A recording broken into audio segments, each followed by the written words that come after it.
I said, "Hand over your papers. Or do you want me to search your pockets myself?" "Huh," Officer Reese growled, his hand gripping the collar of the black man standing silently at the airport security checkpoint. No one said a word. No one stepped in. They all just watched, because in their eyes, he was nobody. If that day he hadn't been a presidential agent, would anyone have stood up for him?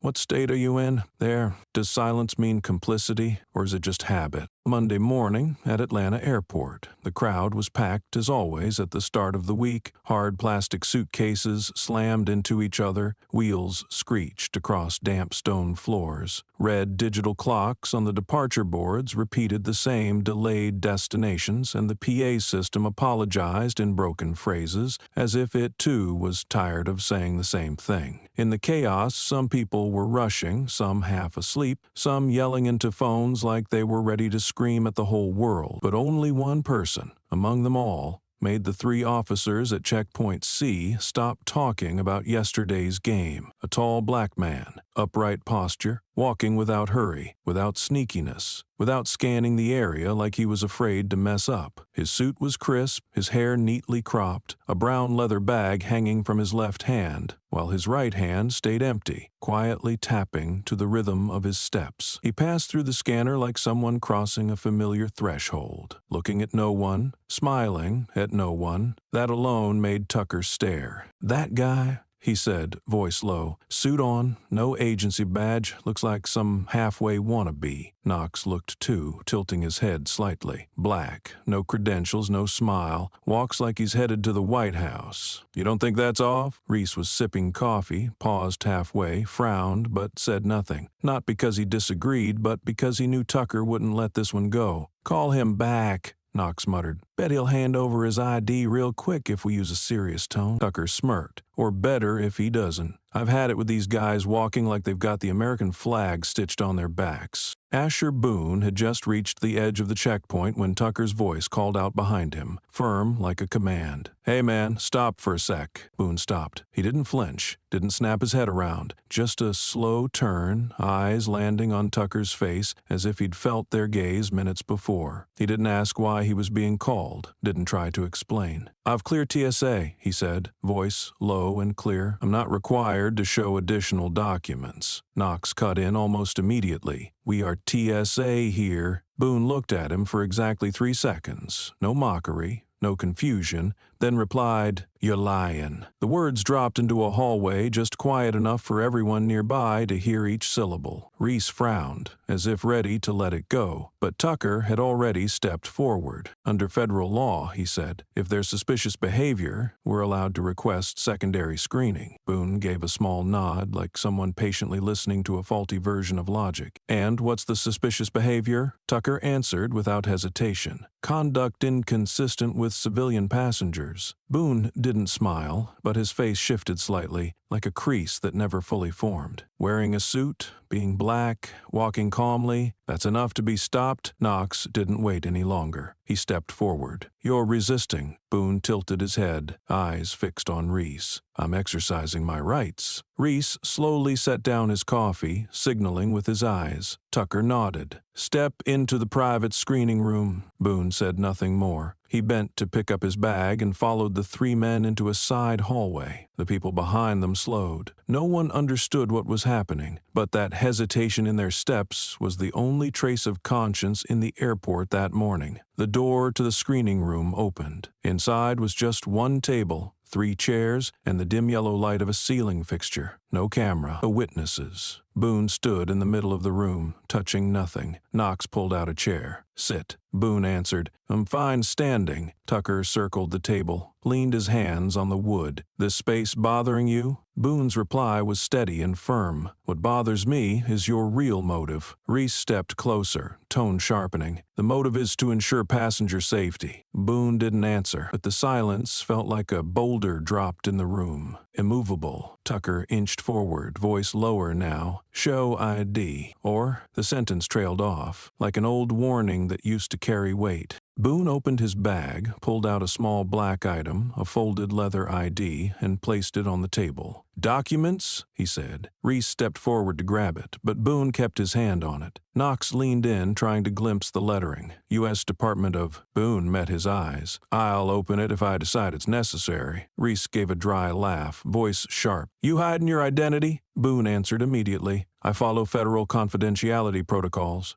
"You're overstepping." That stopped Tucker for a second, but none of them wanted to back down now. Reese reached out and yanked the ID from Boone's hand. At that exact moment, the phone next to Boone's bag buzzed softly. Its screen lit up. A message appeared, blue background, silver border, Echo 9, secure channel, engaged. None of the men in the room knew what it meant, but something in that quiet glow made all three of them stop, fall silent, as if they'd just touched something they were never meant to. The secondary baggage inspection room in Concourse C was designed to make people uncomfortable. Low ceiling, pale yellow fluorescent lights, makeshift soundproof plastic walls that made the space feel like a cramped storage unit. No windows, no cameras. Everything inside seemed intentionally set up to obscure the possibility of being seen. One long inspection table with worn wooden edges, two folding chairs misaligned, as if no one had ever bothered to sit in the correct position. The room posed no explicit threat, yet it was suffocating enough to make anyone who stepped inside question what they had done wrong, even if they carried nothing in violation. Asher Boone stood in the center, not far from the table. He didn't ask questions, didn't glance around for exits. His stance wasn't tense, but something about his presence made the room feel tighter. The silence in his upright posture, that of a man who knew he had nothing to declare, was what made all three officers facing him feel off balance. Tucker shot a glance at Knox, a signal, but before the other man could react, the door opened again and Reese entered. Reese didn't ask a thing, didn't wait for a report. He scanned Boone head to toe, then locked eyes with him, voice lowered so it hit the floor directly. "You got a problem being searched?" Boone turned his head to look at him, not avoiding, not performing the polite tension deflection usually advised in conflict situations. "I won't undress," he said slowly, "because I haven't done anything wrong." Reese curled his lip. "That attitude is the problem." He stepped closer. "You're not scared. Means you're hiding something." Boone said nothing. The more Reese spoke, the more it sounded like he was justifying himself rather than accusing. Oddly, that gave Tucker and Knox the sense that Reese had claimed narrative control in the room. If he was confident enough to speak, then any misconduct might be excused under the banner of reasonable suspicion. No one interrupted. Knox quietly stepped behind Boone,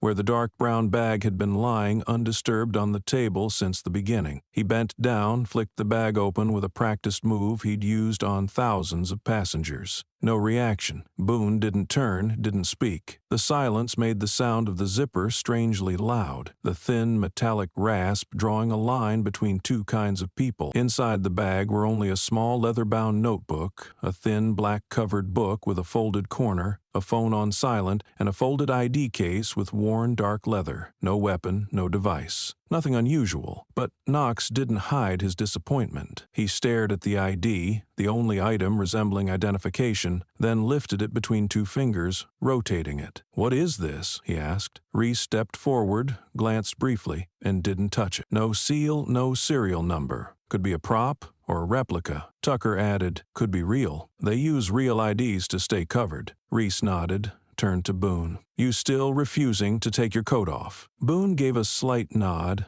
barely needing to breathe. "I won't comply when the reason for inspection is bias." No one laughed this time. The line wasn't aimed at anyone in particular, but it left the three officers feeling as if their uniforms had been peeled away. Tucker winced, looked at Reese. "So what now? Wait for confirmation or proceed with a physical search?" Reese folded his arms, eyes locked on Boone, unblinking. "No need to call. No confirmation yet means no one told us not to act." He finished the sentence and yanked the edge of Boone's jacket, attempting to force him toward the table. Boone didn't resist. He stepped half a foot back, voice deeper but still steady. "I'm warning you. If you continue, What happens next won't be within your control." The line wasn't a threat, but its calm tone made Reese hesitate for a second, like he'd pulled a cord and found the other end not resisting, but flexing. Any force that meets no pushback is either entirely justified or about to cost someone in ways that can't be measured. The line can't be measured." Boone stayed still. His hands were neither clenched nor open. His posture wasn't defensive, nor was it the kind that tried to seem composed. It was the stance of someone who knew the system was watching him, yet also knew he held a position the system might not dare confront. Reese turned back slowly. "I smell you're hiding something." Boone raised an eyebrow. "And your nose is trained to tell truth from bias?" Tucker scowled. "Don't preach here," Boone replied. "I'm not preaching, I'm just saying what you know and won't admit." None of the three officers moved. They didn't turn away, but neither did they step forward. The small room now felt like a stage, with three unsure men standing in front of someone who had no need to perform. Boone wasn't trying to prove his innocence or intimidate. He simply stood there, among three men in uniform, and somehow made them feel they were on the wrong side of the story, even though no one yet knew who he was. Then came a moment of silence. The phone on the table lit up again. Boone didn't look. Reese turned to read the screen, but it had already gone dark. Every move from this point on would leave a trace, and all three of them knew. If anything went wrong today, the world wouldn't judge them by their actions. It would start with their attitude. The wooden chair let out a dry creak as Boone sat down. He wasn't forced, nor invited. He simply chose a moment that caused no disruption to place himself exactly where the men across from him most wanted to see him, passive. His hands rested on his knees, palms down, thumbs not touching, posture upright like he was waiting for a properly scheduled interview. But that image, instead of calming the room, only thickened the air. Not because he said anything. He didn't. Not because he showed fear. He didn't. Not because he flattered or begged. He didn't. And that was what men who lived on coercion found unbearable. Reese leaned against the wall, arms crossed, eyes fixed on Boone. Knox was still sorting through the items from the bag, touching the notebook, the phone, the untitled book, then putting them back down as if afraid he no longer had a valid reason to touch any of it. Boone didn't look at them. His eyes had stayed locked on Reese's face since the moment he sat, not aiming, not retreating. He watched as if reading, and that silent reading was what made Tucker snap. Tucker stepped up to the table, slammed his palm against the wood, the sound echoing off the four closed walls like a hammer striking an empty can. "You think I don't see that look?" he shouted. "You trying me?" Boone blinked, tilted his head slightly as if to catch every word thrown at him. "No," he answered, voice as calm as before. "I'm just counting how many of your lines break the law." The reply carried no sarcasm, but it made Reese step closer, lifting his gaze. For the first time since this confrontation began, Boone looked straight into Reese, like cutting through a thin skin to reveal a tangled mess of wires in a system long unaware it had already lost power. Reese didn't reply. His hand clenched, then shot forward, yanking the lapel of Boone's jacket. Boone didn't flinch. In a second, the shoulder seam ripped downward across the chest, the fabric tearing like foil at a banquet, and there, across his sternum beneath a white shirt,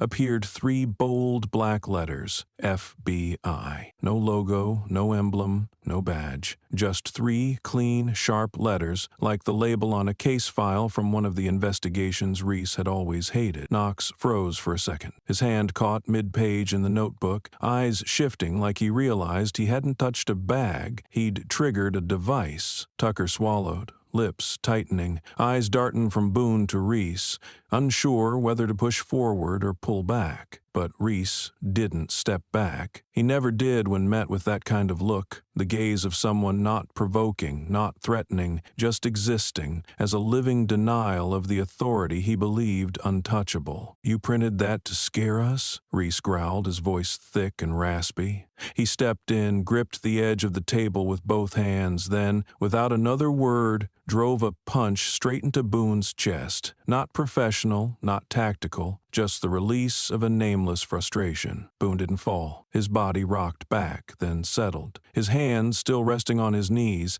shifted slightly from the impact, but didn't rise to protect. He looked at Reese again, gaze slower this time, as if capturing every detail to later reconstruct the portrait of a man in uniform who had lost control of himself. None of the three spoke. The room froze. No alarms sounded, no knocks at the door, no voice from any radio. But everyone in that space felt something had just passed beyond the boundary of power as they knew it. Reese stepped back half a pace, hand clenched, middle finger bleeding from hitting a metal button. He seemed ready to say something to defuse it, to reset, to reclaim the frame of control. But Boone turned to Tucker and Knox, then back to Reese, eyes locked. "You just assaulted a federal agent. And I think even before the badge came out, you already knew that." Reese's brow tightened. Tucker spoke, voice suddenly low. "Real FBI?" Boone nodded. He said nothing more. Knox turned to Reese, whispered something inaudible, but his eyes had shifted from defensive to something close to pleading. Reese breathed heavily, lips parting, then closing again. Outside, the hallway was still, but inside that room, the three men stood at the edge of a collapse they couldn't yet trace to its first crack. A punch, a line of text, or simply the way a man who didn't bow could make them feel smaller without saying a word. The punch hadn't left a visible injury on Boone's body, but it left something heavier in the air. The slip of a man who believed he was the law. Reese stepped back half a pace, breath uneven, off balance, locked in by Boone's total silence. A man just struck, collar askew, shirt torn open, 3 black letters exposed on his chest, and still he didn't shout, didn't flinch, didn't lift a hand to protect himself. Boone just sat there, eyes forward, posture undisturbed, and that was what unsettled Reese. He no longer knew how to respond, no longer sure if he was still controlling the situation or if he'd stepped into a set of rules he had never studied. The black leather ID case still sat on the table, its corner lifted from the abrupt pull when Reese grabbed Boone's jacket. It didn't beep, didn't vibrate, gave off no glow, but its presence was like a rock forgotten in plain sight, noticed by everyone, touched by no one. Reese leaned in, hand still swollen, and snatched the ID. The grab was quick, as if the longer he touched it, the more undeniable a truth would rise to the surface. The case snapped open, the folded leather spreading wide, and a soft magnetic click sounded. The entire room seemed to freeze in that moment. On the inside of the case, set against a blue background, was a silver shield-shaped badge bearing an eagle with wings spread, clutching a ribbon inscribed with encrypted initials from the Federal Coordination Security Bureau. At the bottom was a sequence of code not used in any civilian database, E7T4, POTUS/OPS. Beside it, a raised seal shimmered faintly under fluorescent light, an image of the President of the United States, encircled with the words, Executive Operative Clearance, Clearance Direct Line Use Only. Reese froze. He stared, disbelieving. The hand holding the badge grew heavy, faintly shaking. He turned to Tucker, showing him a corner. "This?" He didn't finish the sentence, but his look said the rest. Tucker glanced at it, face drained of color. Without waiting for Reese to say more, he stepped in, snatched the badge from his partner's hand, and quickly bent to tuck it under the table, hiding it between his feet. Boone remained seated. He hadn't moved, his eyes still fixed where they had been, the surface of the table, now just a space between 3 men slowly backing into the corner of a mistake they couldn't undo. "We need to call upstairs," Tucker said, voice rough but still trying to sound firm. "You want this to go down as strategic-level unauthorized contact?" Reese snapped back instantly. "You make that call, and see who's first on the investigation list, the idiot who grabbed a White House agent by the collar." Knox finally stepped forward, face pale, glancing between Tucker and Reese. "If he really is someone from the Executive Command Channel, we violated multiple federal codes." Reese's voice dropped. "If you don't say it, no one knows. That badge was never scanned. No cameras, no report. As long as he hasn't triggered a response, this is still in our hands." Tucker pressed both palms against the table, breathing hard. "You sure he hasn't triggered anything?" The moment he spoke, Boone's phone lit up again. The device had been sitting untouched since he set it down. No vibration, no sound, just a soft blue glow and a familiar symbol on the screen, a swirling circle with white text inside. Echo 9, Secure channel. Engaged. Knox stepped back instinctively. Reese clenched his fists. Tucker stared at the icon, then hissed through his teeth. "The hell is that?" Boone didn't look at them. He calmly reached out, picked up the phone, and placed it back exactly where it was, as if it were routine. Echo 9 is a private channel, used to authenticate identity and report violations directly to Strategic Operations Command. His voice was even. No emphasis, no contempt, just a line of information. But to the men standing there, each word clicked into place like a lock inside the mind. "You threatening us?" Tucker asked, voice tight. Boone shook his head. "I'm updating the situation." Reese stepped close to the table, but this time his hands stayed still. He just stared at Boone, then spoke quietly. "Who the hell are you?" Boone raised his head. His eyes didn't brighten or darken, just sharpened. "I'm the kind of person you shouldn't have touched, but you already did, and what comes next is no longer up to me." The words weren't delivered forcefully and weren't aimed at anyone in particular, but in that room, without cameras or witnesses, the sentence landed like the final lock snapping shut on every imagined escape route. Every plan to talk their way out of this collapsed when the badge was opened, and its soft click, barely audible, was enough to make all three officers understand that today none of them would leave this room with the same name they had when they walked in. The inspection room door slammed shut behind Tucker with a sound not loud, but sharp, like the click of a prison lock. All three uniformed men now stood closer to Asher Boone. No one maintained the procedural detachment. No one moved with the caution typical of stepping into a restricted zone. There was no longer any wall between anger, confusion, and the creeping realization that they had just collided with a power far beyond their chain of command. Boone remained seated, head upright, posture unmoved, as if the air in the room hadn't thickened enough to force him to breathe differently. That stillness was what made the others feel smaller, and they weren't used to that. Reese was the first to break from the false balance. He said nothing, walked straight toward Boone, scanning him like an item that couldn't be returned. He leaned in close, face near face. "You're not going to scream?" he hissed. "Let's see how long you stay calm." Before the sentence ended, his elbow drove hard into Boone's chest. A blow without warning, without protocol, without intent to subdue, just a pointless punishment from a man who felt his position slipping. Boone bent slightly from the impact, but made no sound. His body shifted back, then returned to its original posture, feet still flat on the tiled floor. Knox stepped in immediately, gripping Boone's shoulders with both hands, pressing him down into the chair. Boone's breath moved faintly, but his face held steady. Only the shirt gave way, its seams tearing downward from the collar, fabric splitting, not from force, but from having been stretched too many times. Beneath it, a base layer was exposed. Black, tight-fitting, waterproof, and, most notably, stitched across the chest. White House Operative Tier 4.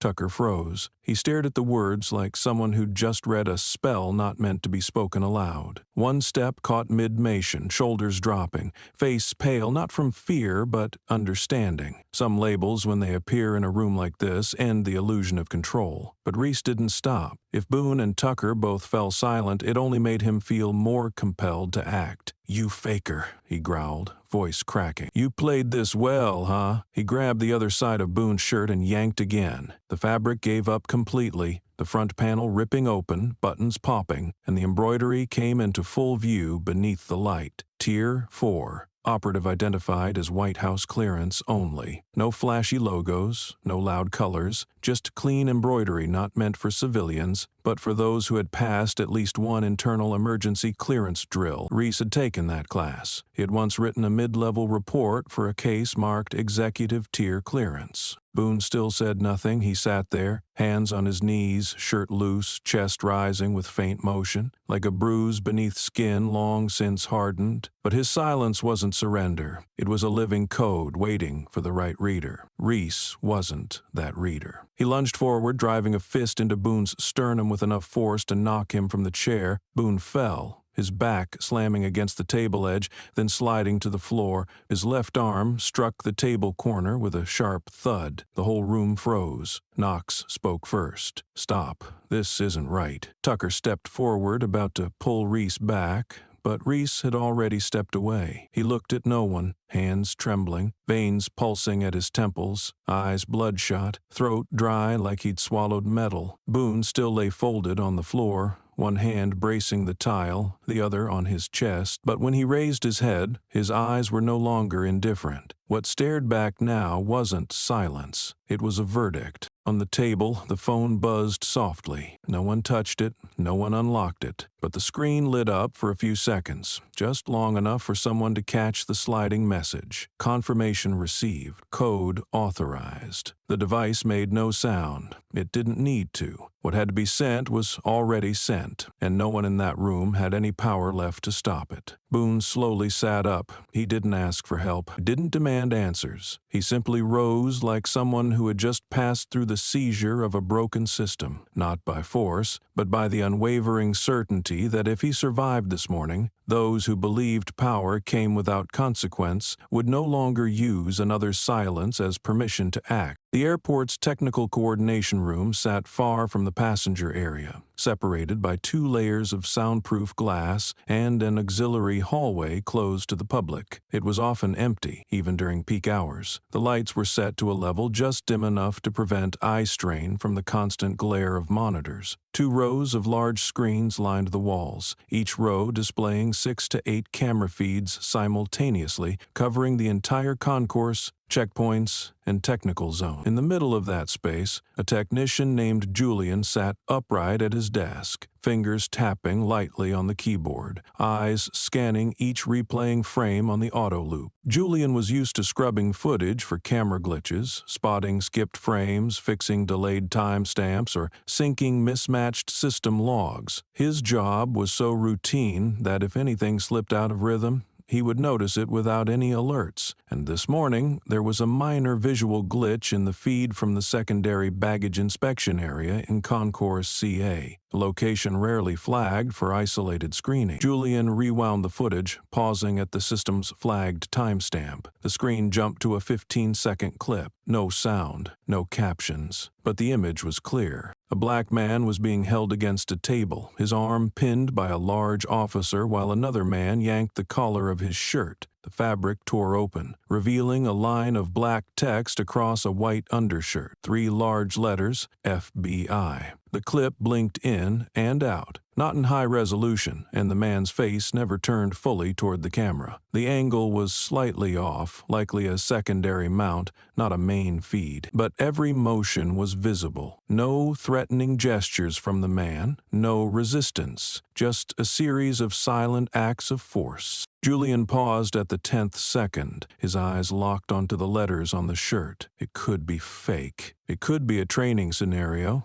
It could be non-compliance being dealt with. But then he saw the man's eyes, even from a partial side view. Not the eyes of someone afraid or fighting back. They were the eyes of someone who already knew how it would end, but refused to step down. In that moment, Julian stopped thinking about system errors. He rewound the footage. 3 times, pausing at different frames. There were small movements, nothing overt, a slight lean, a hand gripping fabric, a look half hidden by the cheekbone. But what Julian couldn't look away from was the atmosphere in the footage. It didn't feel like a security check. It felt like an unscripted internal reckoning, where everyone knew they were doing something wrong but kept going to avoid admitting it in front of each other. He saved the clip to a separate drive, encrypted it, and added a simple note. No audio. Face unclear, but something's wrong. He didn't forward it, didn't file a report, didn't share it through internal networks. He just saved it, tagged it with a temporary security marker, and sat silently as the screen switched feeds. His coffee had gone cold, but he didn't reach for it. His thoughts were no longer on error logs.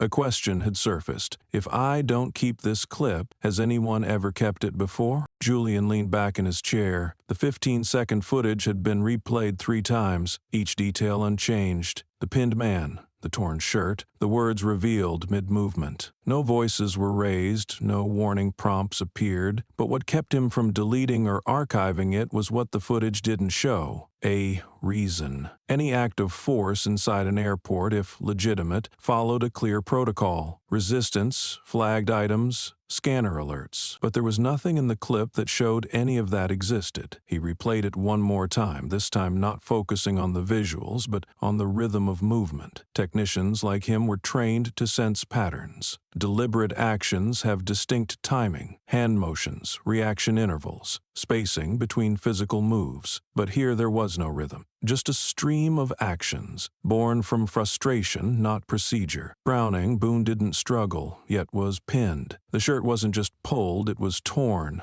like peeling off a disguise. But the uniformed men didn't look surprised. It was as if they knew what they would find. They weren't shocked by what was under the shirt. They were shocked that he hadn't tried to hide it. Julian didn't work in law enforcement. His job was signal upkeep, stream repair, and maintaining sync between live footage and the motion of a place that never stopped moving. But he also understood that in his line of work, some things need to be remembered, and others are meant to fade with temporary logs. He had never saved a clip separately, never interfered in anything outside technical scope, but this was different. A faint instinct kept his finger over the Save as Separate file button. No one wore a shirt like that to start trouble. That thought came before logic. The crisp suit, white shirt, and placement of the lettering, not on the back or sleeve but dead center on the chest, wasn't made for show. No oversized badge, no dangling ID. Every detail was too subtle to be fake, and too precise to be accidental. Julian didn't know who the man was, didn't need to, but he understood. If this clip disappeared unnoticed, what vanished wasn't 15 seconds. It was a point of truth, small, but possibly the first piece of a much larger picture. He moved the mouse, typed a short note under the saved file: unclear subject, no confirmed cause, needs to be kept. He renamed the file to a coded string, stored it in a subfolder with single access permission, then exited the temporary sync. His palms were slightly damp, not from fear, but because his body understood that from this moment on, he was holding something that might make others uncomfortable. But if he didn't keep it, who would? Julian sat still for a few more minutes, watching the screen fade into sleep mode. Outside, the sound of baggage carts rolled steadily along the corridor, and no one knew that among thousands of recorded frames per hour, there was one clip with no face, no sound, no name. But clearer than any written report, someone refused to bow their head, and 3 men wanted him to, no matter who he was.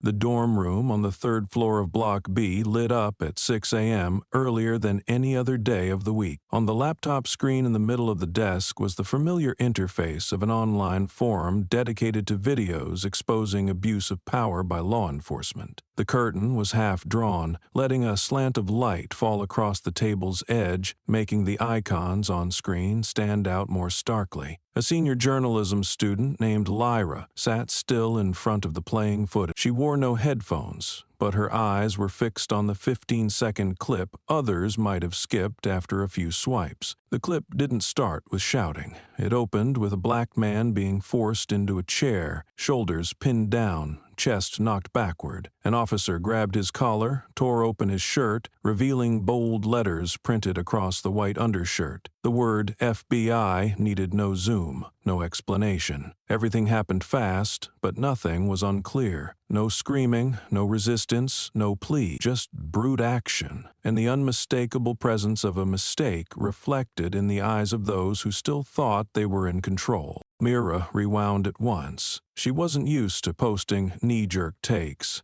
and never shared anything without knowing what she was saying. But this time, she didn't need to think long. The video didn't give anyone time to break down the right and wrong steps, step by step. No audio to argue tone, no lead-in to blame the victim, no conclusion to soften the unease. Just raw imagery and one moment that burned into the viewer's memory. A punch to the chest of a man who never fought back. while still wearing a shirt bearing the name of the agency considered the core of national security and protection. Lyra typed the first line into the caption box. Racist cops beat a black man not knowing he's the president's FBI agent. She didn't add hashtags, didn't explain the context. The video had already done that. One act, one phrase, one indistinct face that left more impact than pages of reporting. Lyra didn't know the man's name and couldn't confirm the footage, but she knew that if she didn't post it, someone else might use the same clip to tell the opposite story, a version that could justify what had clearly gone wrong. After posting it to the public forum, Lyra copied the link and shared it in a private group focused on monitoring misconduct in law enforcement. She added a single line, no sound, no face, but no one can say they saw nothing wrong. Within a minute, it had 10 shares. 10 minutes later, over 100. Comments flooded in, not questioning who was right or wrong, but why the story always started the same way. A black man overpowered by 3 white men. And when the truth surfaced, the system's first question was always, why didn't anyone warn us? Lyra sat still, watching her post rise to the top of the thread. She didn't need to respond. Every share was an answer. She understood this wasn't her success as a journalism student. It was one of those rare moments when a fragment of truth, faceless, voiceless, without justification, had enough force to make an entire society pause and look straight at it, not to understand, but to admit that what they saw, this time, could not be pushed aside. And sometimes a single sentence made people reread everything they thought they believed. Mira closed the edit tab. She didn't add subtitles, didn't trim the clip, didn't apply slow motion or arrows. She kept the video as it was, raw, just like the first time she saw it. The punch wasn't replayed,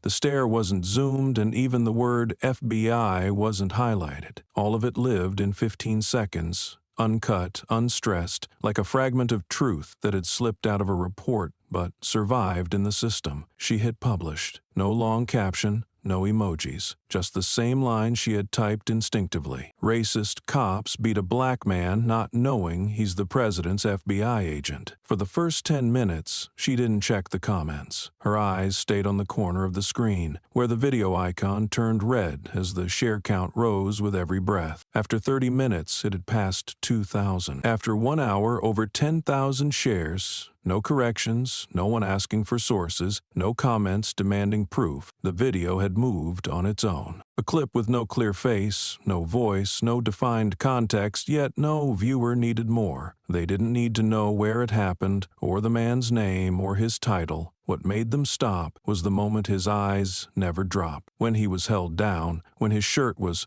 torn open, when the impacts shifted from inspection to suppression, he still looked straight at them. Everyone held on to a different frame. Some paused at second 12, right as the punch landed. Others froze it at the second 9, when the shirt opened and FBI came into view. But most paused on the eyes, that moment after the man hit the floor, head turned from the camera, but still staring at the man who hit him, not with hatred, not even blame, just a steady, unsettling look, as if he had seen it all coming, knew it would be buried, and still knew that one day people would regret thinking a torn shirt could hide the truth. No one asked if the footage had been verified, no one demanded clearer images, no one accused it of being staged. When the truth is raw enough, it needs no costume. And in that moment, when no one spoke, his eyes said everything. On a platform filled with dramatized clips and constant debates over real versus fake, those blurred 15 seconds spread faster than any investigation ever could. Lyra saw the alert. Your video is being shared more than 98% of other posts. But she didn't open the comments. She didn't post follow-ups. She didn't chase attention. To her, the post wasn't for visibility. It wasn't a thesis topic. It was a moral reflex, something as automatic as stopping when you see someone collapse in the street, not to rescue, but to witness, and, if needed, to testify. The shares kept rising, one by one. No likes, no captions, just the share button, hit as if by instinct, as if everyone understood this clip shouldn't disappear. Everyone felt some responsibility to keep that moment alive, not to accuse, but so that those who had seen those eyes would never forget someone had been hit and still looked up at them as if to say, the only thing he asked was that they remember that there was a day they saw it and could never say they didn't know. The lights in the technical office of the city police department had stayed on since the night before. No one shut down the system at the end of a shift while data was running updates overnight. Outside, the sky was still foggy, the halls empty, the footsteps of a maintenance worker echoing like soft taps on the shell of an aging machine. The main server sat behind soundproof steel walls, accessible to only 3 people: the head of technical operations, a cybersecurity engineer, and a system administrator named Elias, the quietest among them. Elias arrived early, not because he was asked, but out of habit, checking system logs from the previous night to catch any access anomalies before they slipped past unnoticed. The enforcement system itself wasn't complex, but it was tied to several subsystems: camera feeds, badge recognition, internal door logs, and recently, sync protocols with the emergency response network. When Elias opened the morning access log, he expected nothing more than routine entries. But 3 consecutive lines appeared, each flagged in red. Accounts for T. Reese, J. Tucker, and A. Knox had been disabled at 4:07 IMing. No system alert, no verification request, no directive from HR or command, just a quiet removal, executed through an internal override code, a type not available to local tech divisions. Elias checked the initiating code,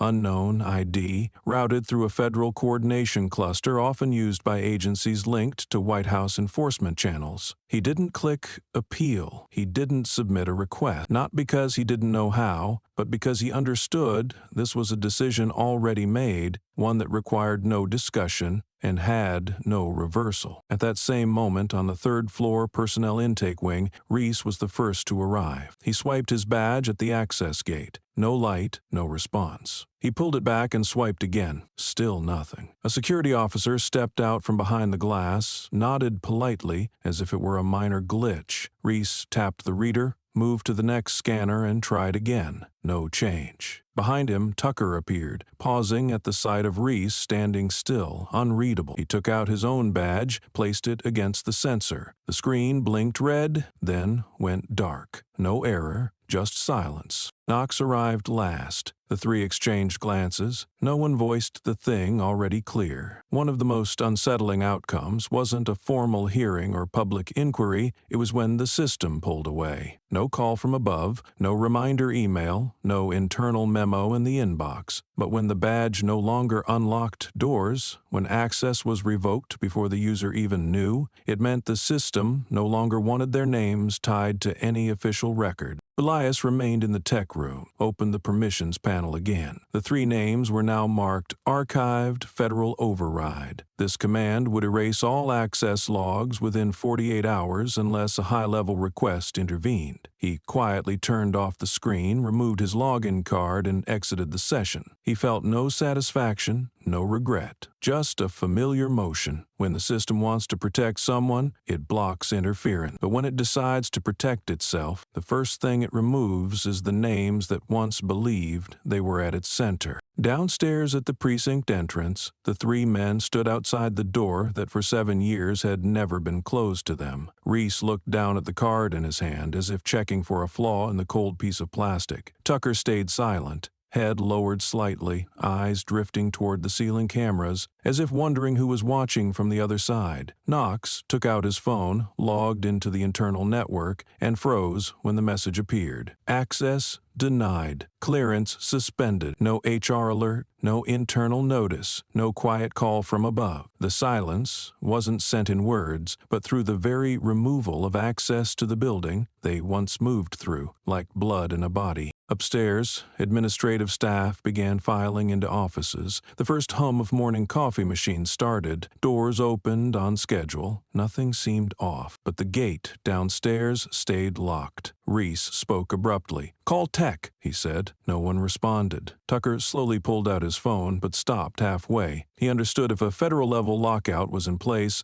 no internal department could override it. Knox leaned against the glass wall, shoulders slumped, and for the first time that morning looked straight at the reality he'd been avoiding since waking. A reality without subpoenas, without knocks at the door, just the clearest, coldest form of removal. Being cut off from the system they thought they were serving. Inside the HR department, some had started to whisper about the 3 officers losing access. A few glanced through the glass but didn't take photos. Some asked quietly through headsets, wondering what had happened. But no one could say for sure. The story spread, but what unsettled people wasn't the event. It was how it was handled. No memo, no public suspension, no official statement. Just that, this morning, 3 members of the airport's special enforcement team no longer passed the door they'd scanned through every day, and no one inside the system stepped forward to explain why. In the tech floor above, Elias sat still in the server room. Lines of code continued scrolling. Each deactivated access triggered a verification sequence. But this time, the system sent no warning. It opened a hidden log, sealed under an internal protocol not visible in admin view. Elias knew what that meant. It meant the system had entered defense mode, where the activity of the removed users would still be tracked, silently. These accounts weren't at the end of a process, but the start of another. Quiet files, off the record, opened only when someone used the assigned clearance code. Elias didn't ask questions, didn't log notes. He just watched the lockout unfold, steadily, like an old machine suddenly remembering how to purge itself of those who once pulled its levers. Below, Reese struck the glass again. The thud echoed briefly, but no one turned. They all heard it, but no one wanted to step outside, because they knew right now if anyone stood beside those 3 men, they'd be recorded, not by a human, but by the system. And in this place, silence was sometimes the only way to last longer inside a machine that had just erased 3 names it once obeyed. The lighting in the Ethics Investigation Bureau's surveillance room was kept low, not for technical reasons, but so those working inside wouldn't have to show too much emotion during internal conversations. The walls were lined with soft gray acoustic foam, the desks divided by frosted glass panels. Each investigator had 3 separate screens, one for accessing records, one for reviewing footage, and one for drafting reports. But this morning, Eldon, a mid-level supervisor with experience in 3 internal review cycles, wasn't working on any spreadsheet. He sat upright, hands resting on the desk, eyes fixed on a video looping on the leftmost screen. A 15-second clip. No sharp image, no clear face, no dialogue. But Eldon hadn't hit rewind once. He had watched it 4 times in a row. First, to understand what was happening. Second, to check the details. Third, to read the emotion. And the fourth, for no reason other than being unable to look away. Eldon had never trusted one-sided videos. He had personally dismissed 57 complaints over 4 years because the clips submitted lacked context or had their openings clipped. But this time, he couldn't find a reason to doubt. The lack of context made it clearer. No voiceover to explain, no hand to intervene. Just one side acting, the other remaining silent. Eldon nudged the screen toward his colleague at the next desk. He didn't introduce it or explain, he simply said, "Do you see it? His eyes when he's hit. It's like he's waiting for the system to speak instead of himself." The colleague didn't respond right away. He leaned in, watching the replay between frames 8 and 12. The shirt rip, the lettering showed, the punch landed, and in the off-center light, a gaze met the blow. No fear, no reaction, no submission. It looked like a man waiting, not for protection, but for the system he knew he belonged to correct itself. Eldon leaned back and exhaled. The air in the room was cool, but sweat formed on his shoulders. He'd seen many clips go public, had sat through countless meetings dissecting cases caught between overreach and necessity, but this clip had no border. other. He realized it when he couldn't shake the look in that final frame. A man struck, not resisting, not bowing, yet still looking back, as if reminding those watching that he knew the system was watching him too, and he wanted them to see themselves in that reflection. "Is he really an agent?" the colleague asked quietly. Eldon nodded. Tier 4, White House Coordination Desk. Identity double encrypted. If the clip hadn't leaked, no one would have known who he was. The other man exhaled and leaned fully into his chair. "And those three?" Eldon shook his head. "Accounts revoked, access locked. The system moved faster than we did." That line left both men quiet for a moment longer. A system once built to oversee others was now quietly adjusting itself, skipping all procedures, bypassing reports. Eldon didn't know if this was temporary or the start of a new trajectory, but he understood one thing. If there was still someone in the system willing to bend down and pick up a piece of abandoned justice, he might have to be the one to start. He opened the internal email panel, typed in the recipient, Airport Intervention Procedure Reassessment Committee Special. In the message body, he kept it brief, attaching the clip with a single line. "I'm not sure I'm still right, but I know I've been wrong, and if the system still hopes to correct itself, this is where it begins." After hitting send, he stayed still, eyes on the dimming screen, waiting for a response from the place most had stopped expecting to answer itself. The colleague sat in silence for a few more seconds before turning back to his own monitor, though his gaze lingered on Eldon's words. The video replayed quietly on the side panel, light and shadow shifting across frames like thoughts unwilling to settle. He wasn't the type to be easily moved, but that moment, the pinned black man, the punch, the FBI lettering, and the final glance that read like a question to the entire system made it impossible to close this as just another case file. "So what do we do now?" he asked, not looking at Eldon but staring straight at the screen, as if asking himself. Eldon didn't answer right away. He leaned back, eyes shifting to the data column on the right. Basic profiles of the three officers involved. All clean records, no serious infractions, no excessive complaints. Rated average to good in recent evaluations, but the kind of behavior captured in 15 seconds couldn't be measured on a file review. After a few breaths, Eldon finally replied. His voice was calm and steady, not a declaration but a conviction he'd been holding quietly all along. "We don't investigate because he's FBI. We do it because if we don't, next time the victim might be someone no one even notices." The sentence landed in the office like a stone dropped into still water. No one jumped up or rushed to act, but the way fingers shifted slightly on the desk showed something deeper had started to stir. Eldon knew the system didn't respond to moral ideals, it responded to risk management. And when a mistake is witnessed by millions, the only way to protect the institution isn't a defense, it's action, clear enough to prove it can still reflect. His colleague took out a notepad, jotted a few lines, then pulled operational records for the officers over the past 3 months. Eldon opened a secondary screen and began drafting a report. Internal investigation proposals required 3 layers of approval, but in media-sensitive cases they could be sent directly to the director's desk. He typed each line slowly. No personal commentary, no video references, no emotional language. Just a standard request for operational review, tagged with elevated risk status, and closed with behavior shows signs of violating non-lethal intervention standards in controlled settings. After sending it, Eldon looked back at the video. 15 seconds. No added words, no added context. But this time he saw what he hadn't seen that morning. The man's gaze didn't ask for protection. It asked the system to answer itself. A silence that, if left unheard, would become the seed of future incidents, where the next victim might have no printed title on their chest, no job to make someone hesitate, no camera to record it, and no name anyone remembered. And the most dangerous trait of a legal system that refuses to investigate what's already clear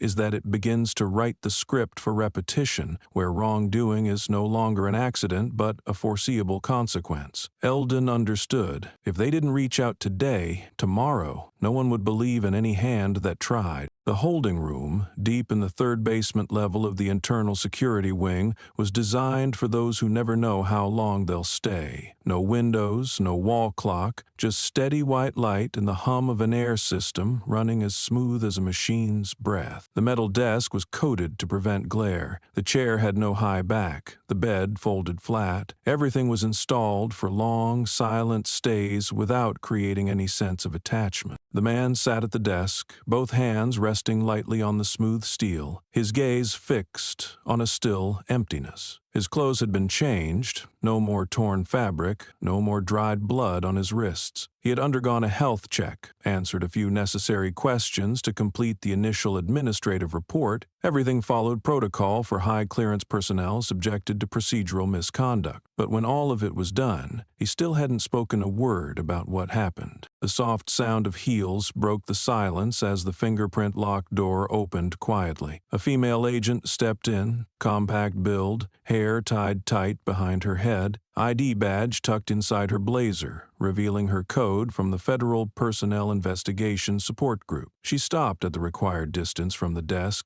not sitting, not signaling, just looking directly at him before speaking, her voice low enough not to disrupt the fragile balance in the air. "You don't have to stay silent anymore. The public is on your side." He didn't answer. She wasn't impatient. Those who work in post-trauma response understand that silence isn't always born from damage. It can be a decision. She continued, her tone firmer now, each word closing the space between them like setting a stone on the floor. "The video has been verified. All internal access tied to those 3 officers has been revoked. The Ethics Investigation Unit has officially opened a case, and the President, he's received the summary report." She paused for a second, watching for a change in his eyes, but he didn't move. She sat down, keeping her back straight, hands folded neatly in her lap. "The public saw it. No one is questioning you. They're sharing it, debating it. And the most remarkable thing is," she said slowly, "they don't even need to know your name to believe you were not in the wrong." He blinked once, but remained silent. His gaze didn't show fatigue or pain, but the composure of someone waiting for the noise to pass so he could return to a path already chosen. She shifted slightly. "We can help manage the press, or protect your image if you want to go public." He turned to her, for the first time since she entered. Under the clean light, his face held steady. Sharp nose, calm mouth, and eyes no longer filled with rage or resentment, only clarity. "I don't need the media to restore my dignity," he said, his voice hoarse and low, like wind brushing across dust on metal. "If they need a face to feel that justice still has a place, I won't refuse, but I'm not here to be acknowledged. I stood where I was supposed to stand, even when no one noticed it." She said nothing more.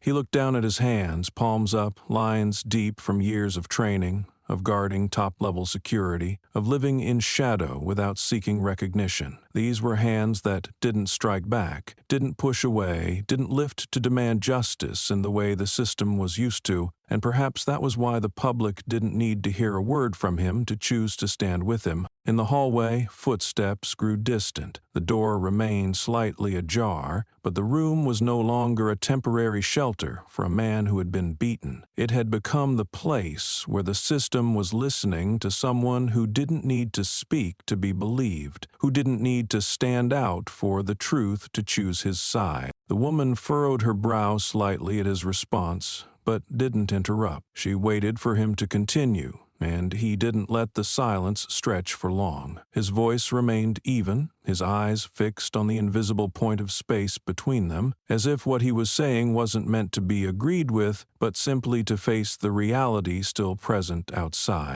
"The public isn't on my side. They're running from something they're too afraid to look at for long." He paused, tapping 2 fingers lightly on the metal edge of the desk. "They shared that video not because of who I am, but because they needed something to prove they still care. But they care within limits, like people lighting candles for an accident far away. They're not looking at me, they're looking at their own fear when they realize this could happen to anyone." She exhaled slowly, hands resting lightly on her knees. Maybe she too had once thought that public outrage was a form of validation, but in that calm voice, she began to hear something else, a kind of resolve that didn't rely on agreement but on self-respect, the kind that doesn't need a crowd behind it to stay intact. He tilted his head slightly the first time he'd shifted since she entered. I don't need to be defended, I just need them to ask themselves. If I weren't FBI, would they still believe me? His eyes met hers, not demanding an answer, not testing her reaction. If I wore a plain shirt with no letters, if I fell with no camera rolling, if I got beaten in that airport and no one posted my face, would they assume I had a reason to be suspected? She didn't respond, her mind filled with memories of past internal reports, cases buried because the victims didn't have a profile strong enough to shake the system, panels that chose caution over confrontation for fear of media fallout. And this time, if there hadn't been FBI printed across the man's chest, if that 15-second video hadn't slipped past the system, those 3 officers might still be on duty, unpaused, unexamined, unquestioned. He leaned back, eyes softening, but still sharp with control. I don't want to be remembered. I want to be forgotten, like someone who did their job right without needing to explain. But if my silence makes someone out there question themselves, then it's worth it. She stood, said nothing more. Maybe every question she'd brought into this room no longer applied, because the man sitting there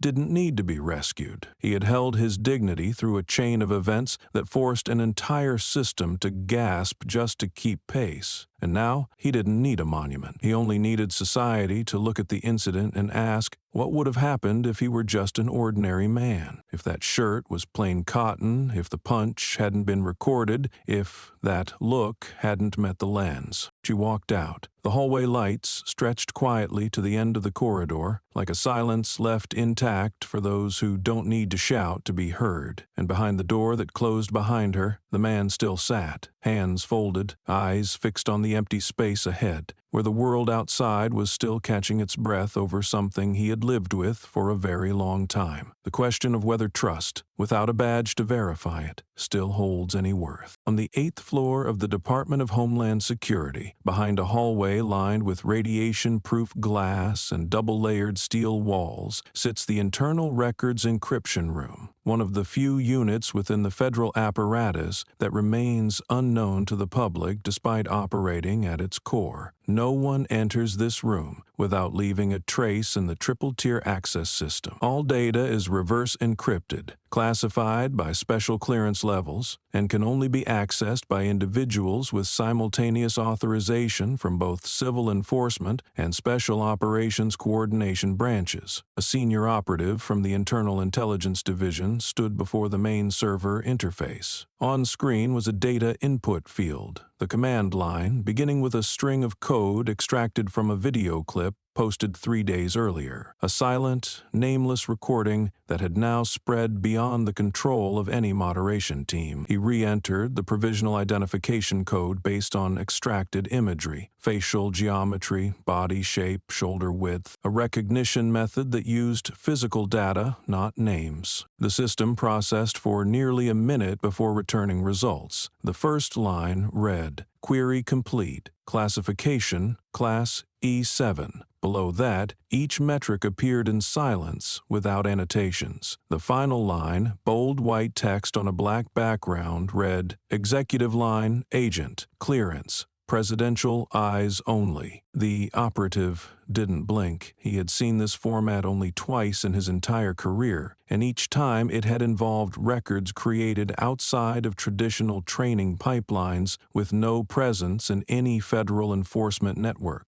These individuals did not appear in agency rosters, held no public insurance, and had no accessible medical records. Their existence began with an assignment from the highest coordination office, where access is only granted to those with a direct signature from the sitting president. He attempted to expand the query. The system denied it. The command was blocked by a triple lock protocol. There was no request additional clearance option, no secondary window to justify the search. The data gateway closed with a single line, unauthorized continuation will be locked. He leaned back in his chair, eyes still fixed on the string of code on screen. If the information verified by the video was accurate, then the man assaulted at the Atlanta airport wasn't just a senior operative. He was part of a system so deeply embedded that even Homeland Security, with full federal clearance, couldn't touch it. And that meant what happened that day wasn't simply a procedural failure. It was a breach into a structure that no one outside had even known existed. In over 20 years, the operative had handled countless leaks, encryption audits, and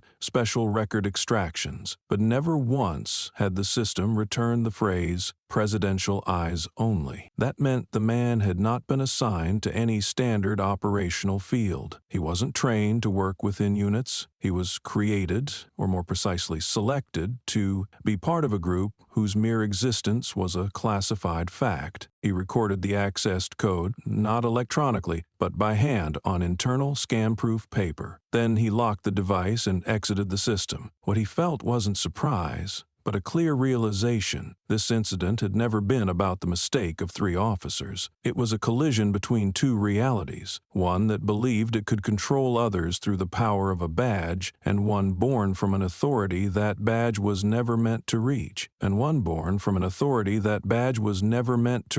On the server screen, the returned data table showed no identification photo, no name field, no file transfer number, and no accompanying circulation documents. Each entry was a self-contained code segment, unlinked to the administrative system, leaving no trace of recruitment, training, or assignment. Even standard top-secret files usually contain minimal hints, abbreviated names, encrypted birth years, and projected operational zones. But this time, every field was blank. The only remaining tag, Class E7, access restricted at the national executive level. The technical officer in charge of code processing sat still under the pale fluorescent light, pen frozen mid-air since the query box displayed its final line. On the note in front of him, he had only managed to scribble a few characters before stopping. The unfinished letters stood alone on the page, unable to form a line. He exhaled, placed his hand back on the keyboard, but didn't type. Instead, he murmured softly, as if speaking to himself. He wasn't hidden. He was kept in a place no one is allowed to look into. It wasn't a complaint, nor exactly admiration. It was the conclusion of someone deeply familiar with the system, someone who knew every procedural loophole, every trick to bypass surveillance algorithms, every nuance for deciphering what should have been buried in encryption. But despite having handled hundreds of strategic information breaches, this man had never seen a system where a person's existence was sealed so tightly that no backdoor access remained. This wasn't about concealing an identity. It was about erasing any pathway through which memory could function. He activated the secondary screen, pulling up the internal access routing map. There were no branches leading to the subject's data source. The entire trace line had been replaced by blank tags. No connection, no access rights, no visible source code. The system wasn't built to protect the subject from exposure. It was designed to ensure that exposure was never supposed to occur, under any circumstance. An unfamiliar sensation crept through his joints as he moved the cursor to close the open data windows. The cold of the air conditioning no longer felt technical. It had begun to settle in like a physical response. If someone could move through the civilian airport network, without an escort, without credentials, without any high clearance markers, and still be considered legitimate by national security, that person was no ordinary operative. They were a blind spot, deliberately engineered so that, if an incident occurred, the rest of the system wouldn't be able to determine whether it had ever authorized such a presence. He stood, walked over to the document shredder in the corner. The partially written note slipped into the narrow slot, disappearing with the soft hum of the machine. The page contained no name, no complete code, nothing worth keeping, and nothing sufficient to report. Because the system had never asked him to retrieve it, it only allowed him to see it once,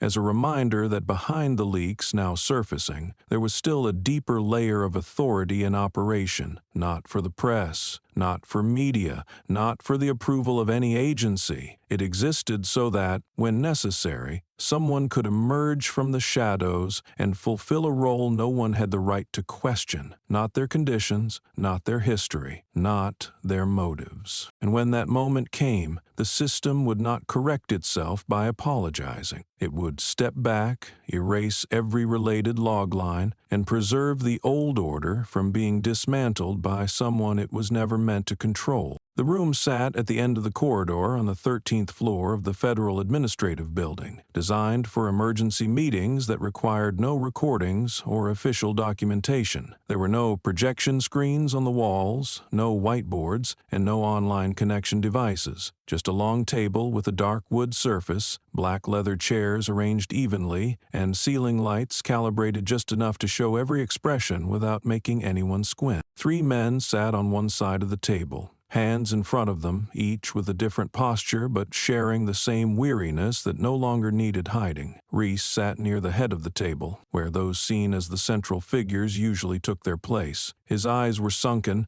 dark circles were visible, shoulders were no longer squared like in the early days of debriefing. Beside him, Tucker rested his hands on his thighs, fingers interlaced, eyes cast down toward the polished stone floor. Knox leaned back in his chair, head slightly turned toward the door, as if he wanted to edge out of the suffocating air in the room, but wasn't allowed to leave. Across from them sat 3 representatives who needed no introduction, one from the Department of Justice, one from the Internal Behavioral Investigations Office, and one from the Federal Task Force Committee. They wore no uniforms, no name tags, and read no formal charges. They weren't here to accuse nor to deliver a final judgment. They were here simply to confirm what needed to be acknowledged one last time, before the file was handed to the authority responsible for deeper action. After nearly 10 minutes of silence following the opening line, "This session will not be recorded," a deep voice from the Justice Department spoke. "Do you want to say anything first?" Reese lifted his head. He glanced at the other 2, then turned back, folding his hands in front of him. His eyes didn't meet anyone directly, settling instead on the space just before the table's edge. "I didn't know he was an agent." His voice was steady, not loud, not bitter.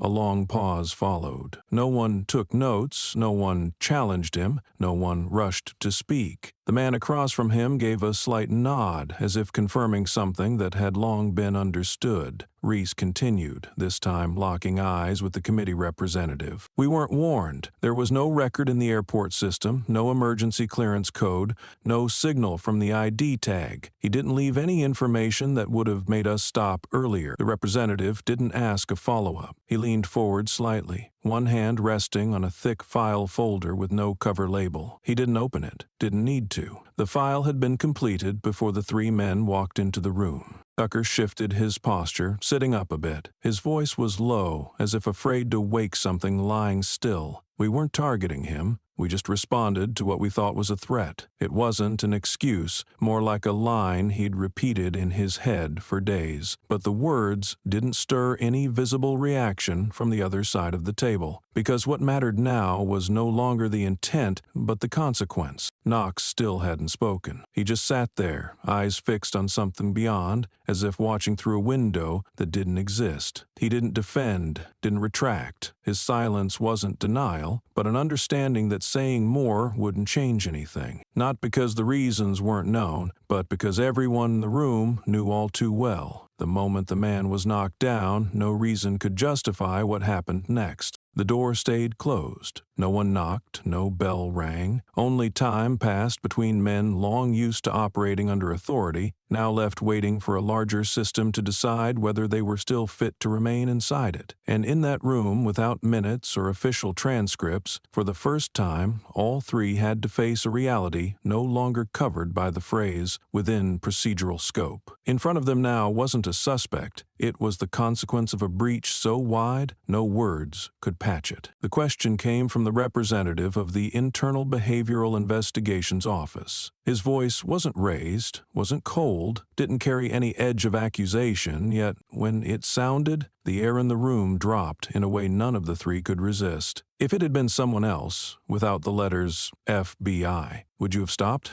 The question sat squarely in the silence between them, just long enough for everyone to hear it, but too short for anyone to prepare an answer that could hold. Reese stared at the table, eyes unblinking. Tucker clenched his hands, fingers shifting slightly, as if the only thing he could control now was keeping quiet. Knox turned his head to the right, shoulders pulling in slightly. No one spoke, not because they didn't understand the question, but because they knew, if they answered honestly, that truth would echo louder than any formal conclusion. The silence stretched a few seconds more, but no one moved to soften it. In a room built to retain no official sound, even a breath carried weight. Then one of the three across the table, the representative from the Department of Justice, stood up. He didn't look at anyone in the room. He showed no disappointment or frustration. He simply closed the file in front of him, not hastily, but firmly, as though the motion had been rehearsed many times in meetings where the outcome didn't need to be said aloud. Then, "There's nothing more to say." He spoke the sentence as his hand rested on the closed file, eyes still not meeting any of the three across from him. The sentence had no exclamation point, no finality in tone. It was just a clean cut, soft enough not to jolt, sharp enough to make it clear the conversation had ended, not because it had run its course, but because nothing left could undo what was already done. Tucker leaned slightly forward,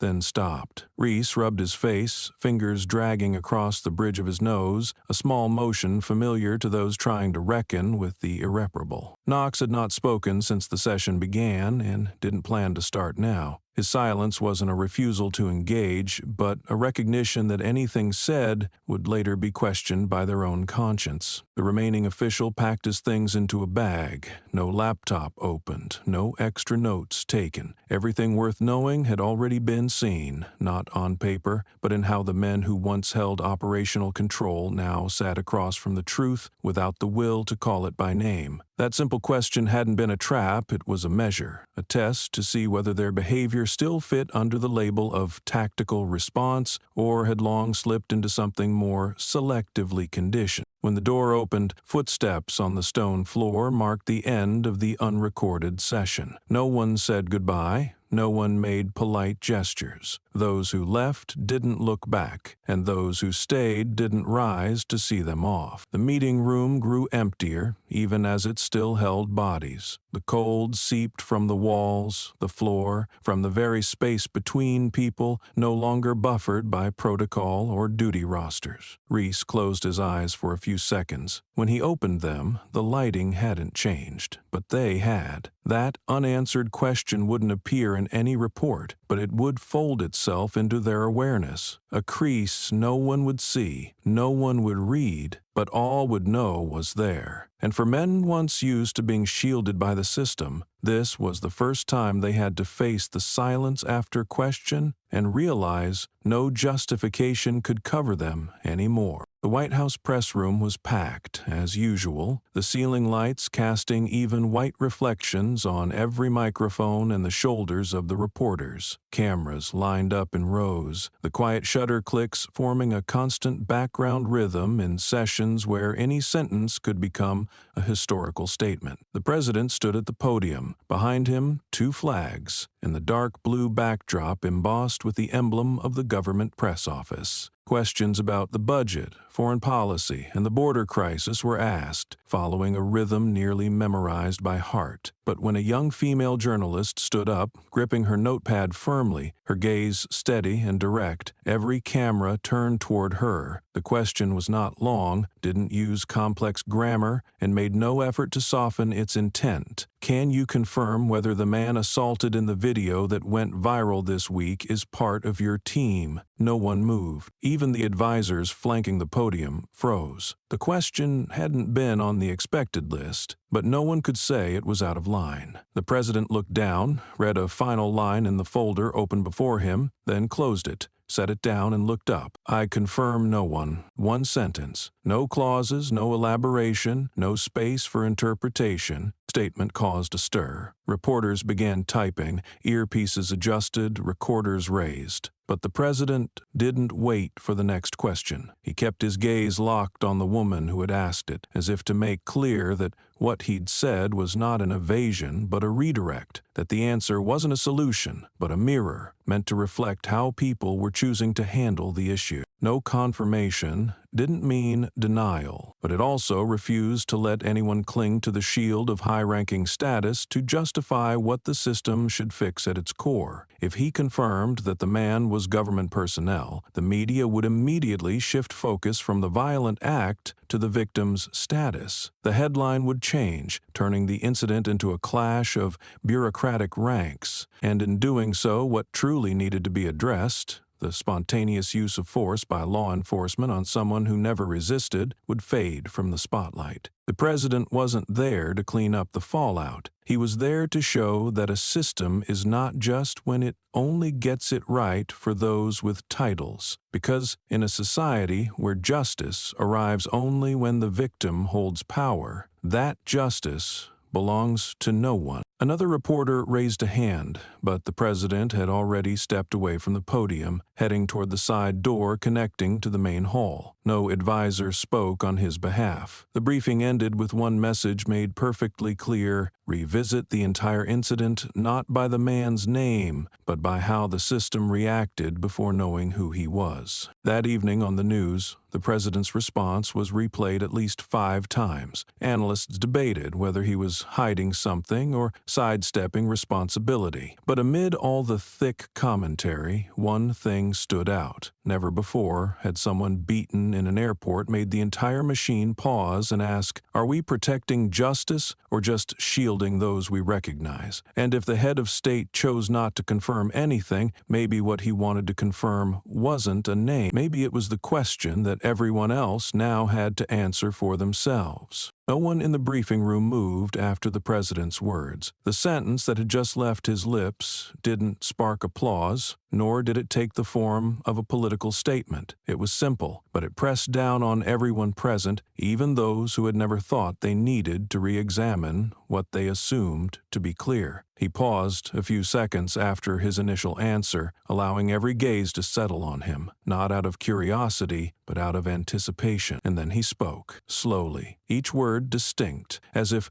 rewriting a principle long buried beneath layers of administrative language and emergency procedures. "I will only confirm this. Every citizen has the right to be seen as a human being before being seen as a threat." There was no subtext. It wasn't meant to emphasize a specific case or be tied to any name. It cut straight to the system's deepest fracture, the habit of seeing people not through their humanity but through suspicion. The first to be doubted were not those acting dangerously, but those who didn't fit the image the system had learned to feel safe with. In that moment, the entire press room went still. No one raised a pen. No one revisited an earlier question. And strangely, the silence wasn't born of reverence for power, nor was it due to the presence of security advisors flanking the stage. Everything quieted because that one sentence struck a truth that no one could refute. An older journalist who had reported through 5 presidential terms tilted his head slightly, as if trying to confirm he had just heard something that wasn't on the script. He didn't type, didn't press record, just sat straighter, hands loosely clasped at his chest. In another corner, a young freelance reporter who had been about to raise her hand let it fall back to her side, eyes fixed on the podium. He didn't need to ask anything more. That one line was enough for every evening headline to write itself without edits. The president stepped away from the podium without another word. But he didn't turn his back and walk out. He paused for a beat, scanning the room, where dozens of faces were beginning to understand that this briefing wasn't to explain anything. It was to restart a way of seeing, not seeing the man in the video, but of seeing ourselves and the system we believed to be just because it was built on rules. After he disappeared into the back hallway, the press staff began packing up. No rush, no loud voices. Everything moved with a new rhythm. Slower, quieter. For a moment, the event no longer felt like a press conference, but like a courtroom without a verdict, where judgment had just been passed, not from a bench, but from the highest level of executive power. On the evening broadcasts, many networks chose to cut directly to the president's words instead of airing the full briefing. Commentators tried to assess whether it was a strategic act of statesmanship or a politically neutral move. But what they didn't predict was that the public response wasn't centered on the identity of the man who had been beaten. It focused instead on the fundamental question the president had posed to the entire nation. When did someone need a title just to be seen as human before being suspected? That sentence didn't spread like a declaration. It spread like a mirror, placed in the middle of a public square. Everyone passing by found themselves reflecting on the way they had once looked at someone, and perhaps for the first time in years, they realized that justice doesn't need a powerful voice. It only needs a well-timed reminder that no one should be treated like a criminal just because they don't match what the system is used to.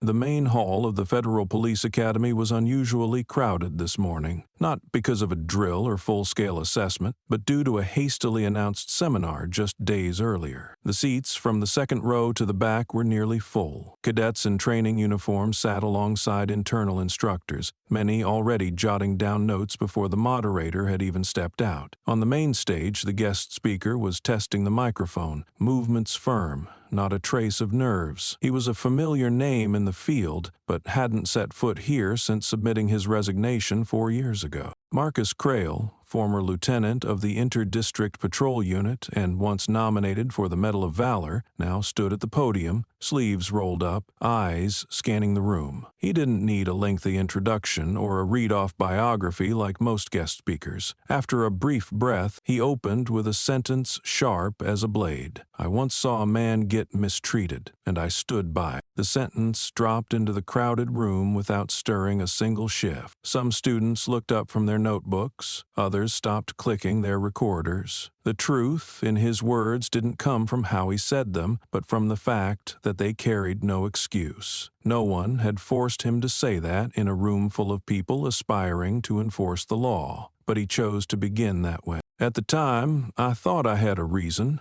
Marcus continued, his eyes landing on the middle rows where a group of senior cadets was listening intently. "I'd just been promoted, hadn't even signed the command contract yet. I wasn't the one who ordered the man detained, but I was nearby. I saw his eyes. I saw that what happened was wrong, and I stayed silent." The air in the room slowed, not because of anything said, but because something had begun shifting quietly in the seats themselves. Many had taken courses on emergency response, overreach scenarios, or dealing with misconduct within a team, but few had heard a seasoned officer declare that silence wasn't written into the manual, it was a choice, and that the cost of that choice sometimes outweighed any disciplinary action. "I resigned a year later," he went on, his hand gently releasing the edge of the podium. "No one forced me. My performance reviews were still good, but from that day on, I couldn't see myself as worthy of the uniform I once took pride in. Not because I did wrong,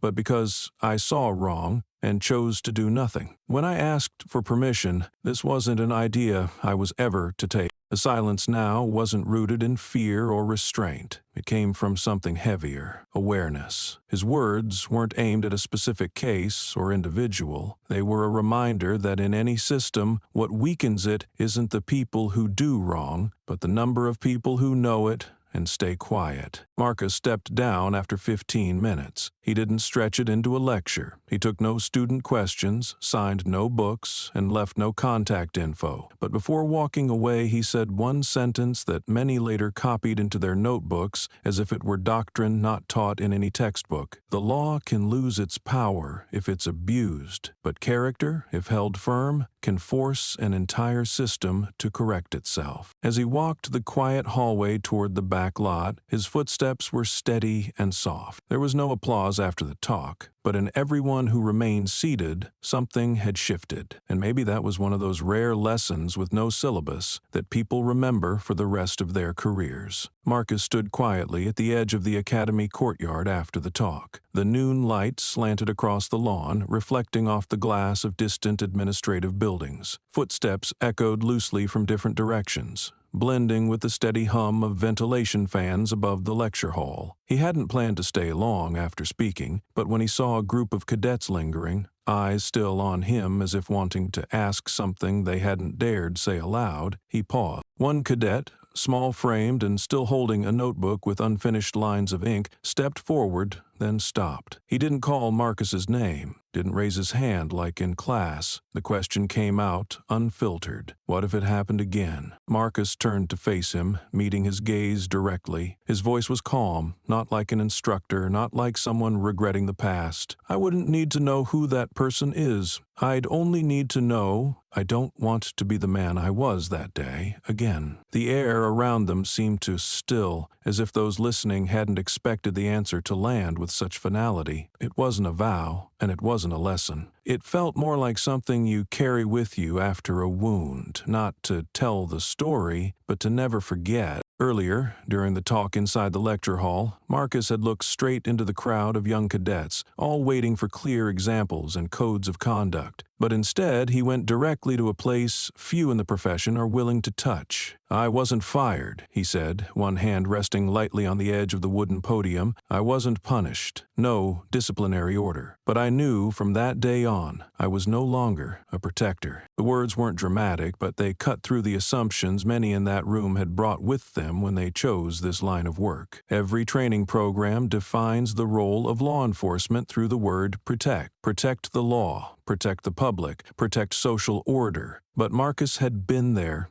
in uniform, with authority, and still did nothing while watching something wrong happen right in front of him. I chose to stay silent, he continued, because I thought my silence would make things pass more easily. What I didn't expect was that from that day on, every time I looked in the mirror, I had to ask myself if I was still someone people could believe would step in when it mattered. When he left the force, he didn't write a long resignation letter, nor did he explain it to anyone. He pulled away from reunions, cut ties with his former department, and moved to a small town out west. There he taught, wrote articles, lived simply, like he'd never worn a badge. But today he came back, not for forgiveness or to recount what he'd lost, but to give the next generation something no one had given him when he was still inside the ranks. The right to choose what's right, not because of a rule book, but because of who they are. A few cadets quietly wrote in their notebooks. Others looked up. Their eyes changed. The talk ended without a formal goodbye. Marcus stepped down the front steps, hands in his pockets, moving quietly. Behind him, the hall was still full, but no longer noisy. The silence didn't come from instruction. It came from the realization that some silences carry more weight than applause. And in that quiet, the final words he left behind echoed, not to be memorized, but to be remembered when someone finds themselves again at the line between right and wrong, and needs to turn back before crossing. Not for the title, not for the badge, but to hold on to one thing that seems small, yet hardest to keep, the ability to look at yourself without shame. The forum, titled Redefining the Citizen Control Protocol, was held in a university hall on the East Coast, unaffiliated with police academies and without any overt political leanings. It was an open forum, bringing together researchers, community representatives, students, and a few former law enforcement personnel. There was no elevated podium, no broadcast cameras, no nameplates listing credentials. Everyone sat in an open circle, passing around a wireless mic in voluntary order. No one in the hall used the phrase "the airport incident" to start. They called it the June event, a way to avoid spotlighting the victim while still keeping the story where it belonged. A collision between two levels of power that shook the entire definition of how a society treats its own. The conversation began with technical analyses, the steps of security screenings, error rates in on-site interventions, and training flaws in reading behavioral signals. People took notes, nodded, and asked questions. But when a second-year student stood up to speak, the room shifted. He held the small mic, didn't smile, didn't hesitate. If the man who got beaten that day were my dad, a man who works as an electrician, would he have survived? The question rang out, not loud but clear, down to every syllable. Pens stopped moving, heads lifted from notepads. No one interrupted, no one warned about time limits. That question didn't need to be followed by an argument. It was a perfect break, turning everything that came before, from statistics to legal commentary, into a backdrop for something simpler: fear. No one answered right away. The moderator didn't speak. A woman in the front row lowered her head slightly. A well-known academic twisted his pen in his hand. Everyone in the room was thinking of someone. Fathers, mothers, friends, neighbors. They were all asking themselves the same thing. Not where that incident went wrong, but what in the system allowed it to happen so easily in the first place. After a few minutes, an older man, a former internal control officer at an airport, raised his hand. His voice didn't sound like an answer, more like a shaped exhale. The problem isn't who the person was. The problem is our system doesn't ask questions before it acts. It only asks after it sees the consequence. No one disagreed. No one applauded, because everyone understood he wasn't looking for approval. He was naming a gap that had long existed in a protocol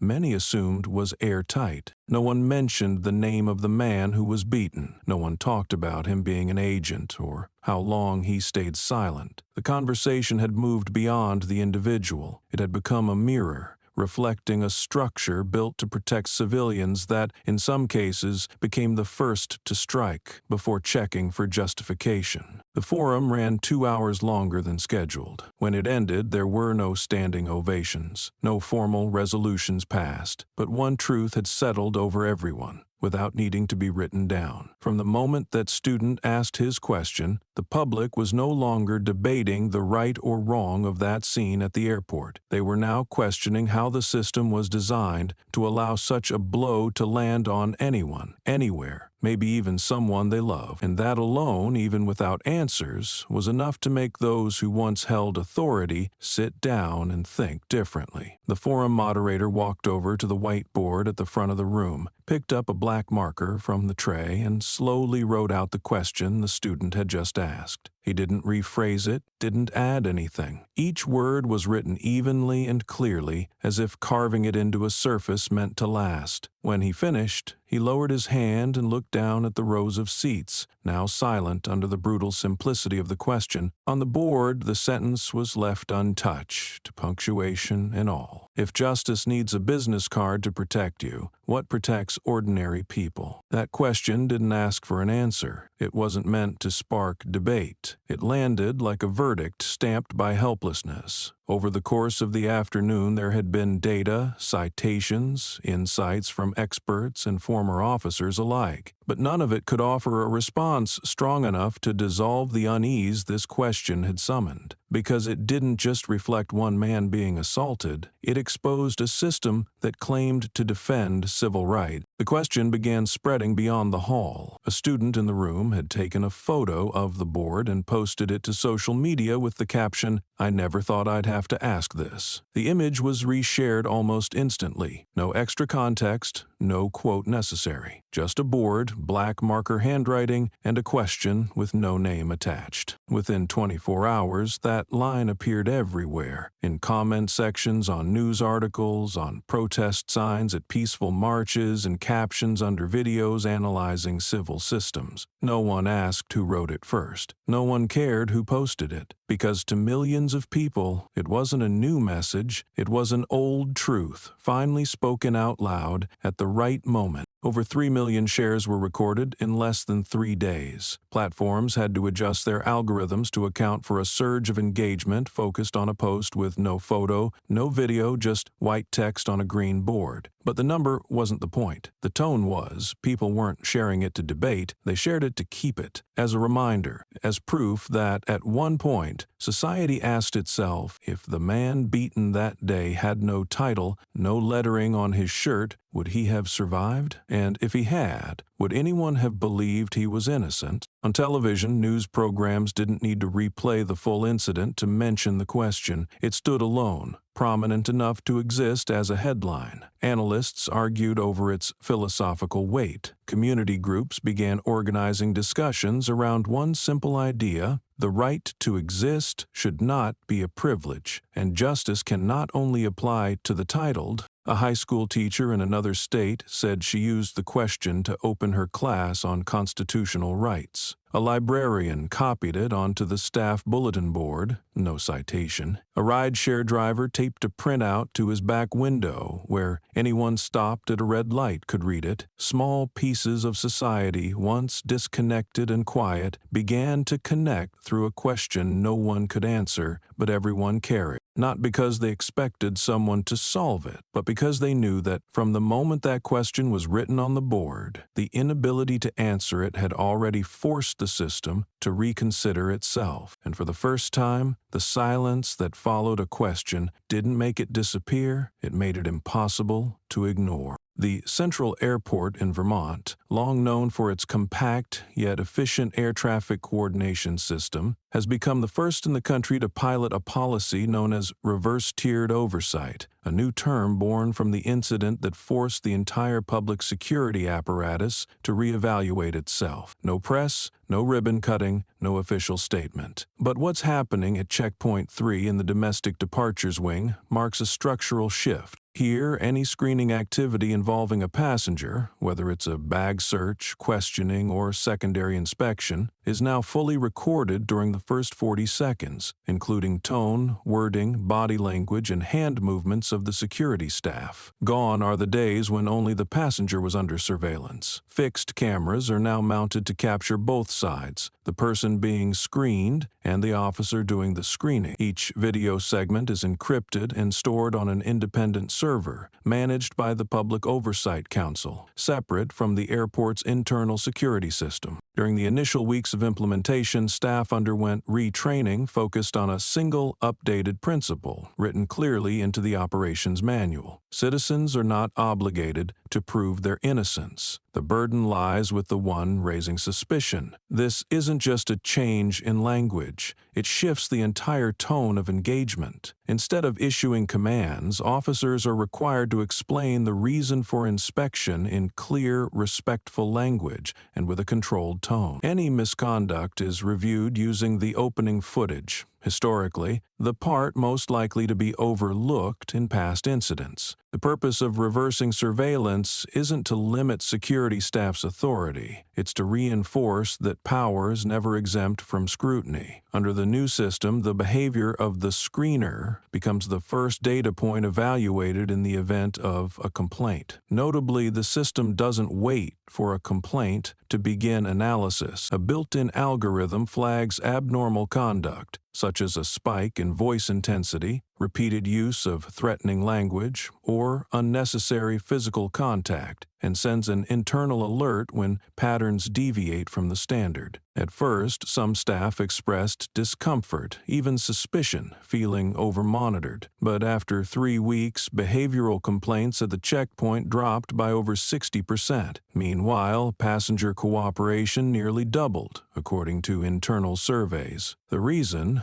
wasn't that passengers suddenly felt comfortable, it was that they finally felt recognized as equals in dignity, not just as targets of control. An elderly woman who'd been detained last year for her suspicious behavior returned recently under the new system. As she approached the screening zone, she paused beneath a newly installed overhead camera. She glanced up and gave a slight nod. No one asked her to, but the gesture said everything. This time, she wasn't the only one being watched. So was the person across from her. From Vermont, proposals to expand the model have begun circulating to neighboring states. No one's explicitly saying the old system was wrong, but everyone understands this. True justice doesn't hinge on who's being scrutinized. It hinges on how the powerful behave before they even touch someone else's rights. And real change doesn't start with new laws. It starts with one realization. Before asking others to prove they deserve respect, those in power must relearn how to give it. The morning briefing at the domestic screening zone of the airport included all team leads, coordinators, and security representatives. On the large screen at the front of the room was a diagram of the new procedure with 3 red-labeled markers: start of recording, language/tone analysis, and review of screener conduct. These red marks didn't highlight passenger risk, they flagged behavioral checkpoints for security personnel. As the head of security wrapped up his presentation, a hand rose from the back of the room. The voice wasn't loud, but every word was clear. "Are we the ones being watched?" The room went still for a few seconds. The supervisor looked directly at the man. No deflection, no hesitation. He stepped forward, placed a hand on the podium, and held his gaze. "No," he said evenly. "You're not being watched. You're being reminded that power needs a reason to exist." The air in the room shifted. The sentence didn't comfort, and it wasn't an excuse. It was a declaration. The system was evolving, moving away from one that granted unchecked authority toward one that expected those in power to know why they were entrusted with it. No one pushed back. Some wrote the line down. Others sat quietly, watching the new policy chart slowly cycle on the screen. From that week forward, training protocols were revamped. Gone were the rigid multiple-choice exams based on bureaucratic scenarios. In their place came real-world simulations, situations where staff were observed not only by cameras, but by their own peers. After each scenario, they were asked direct questions. How often did you place your hand on that person's shoulder? Why did you ask them to take off their shoes? Why did your tone change once you realized they weren't with a federal agency? At first, many felt scrutinized, but over time, as complaint rates dropped and reports no longer needed paragraphs of justification, something unexpected happened. People no longer needed the FBI printed on their chest to be treated with basic respect. Out on the floor, passengers began to cooperate more readily, not because the process was easier, but because it was clearer, more mutual. They didn't have to justify themselves, present resumes, or link themselves to some institution just to be treated with decency. As soon as they entered the checkpoint, they were citizens, and that, finally, was enough to be heard in a normal voice and seen with unjudging eyes. Meanwhile, officers began to shift as well, knowing that every reaction might be reviewed, not to punish, but to refine. They started noticing things they used to miss: the rhythm of a passenger's breath, the shake in someone's hand as they unzipped a bag, the way someone stands when being called back. They realized that following protocol wasn't the same as getting it right. Doing it right now meant making sure the person in front of them felt they were treated right. This change didn't happen overnight, nor did it spread evenly. But from a single checkpoint, it began to ripple through other terminals, then other airports, then neighboring states. Civil rights organizations documented the shift not through slogans, but through fresh data. Complaints dropped, positive feedback rose, and even the number of staff resigning over discomfort with being monitored dropped, because they no longer felt policed, but guided. And somewhere in the rhythm of everyday work, a phrase began circulating, not printed on posters, but repeated in passing. Justice doesn't have to be printed on a badge. It just needs to live in your behavior. It didn't need framing or a mission statement. It was enough to steer a new generation, one that understood their job wasn't to represent authority, but to embody how a society chooses to treat those with less of it. The ethics class took place during the third period of the morning at a public high school on the outskirts of the city. The classroom was softly lit under the ceiling lights, with the windows cracked open to let in the early summer breeze. Desks and chairs were arranged neatly. Students sat in small groups, their eyes focused on the blackboard where the teacher was writing a question in white chalk, firm handwriting, though not ornate. She turned around, resting her hand lightly on the teacher's desk. "What do you see?" she asked slowly, "when someone who doesn't resist still gets beaten in public?" There were no textbooks, no sample reading passages. The question wasn't tied to any specific incident, but every eye in the class froze, as if that question had been waiting in each of their minds,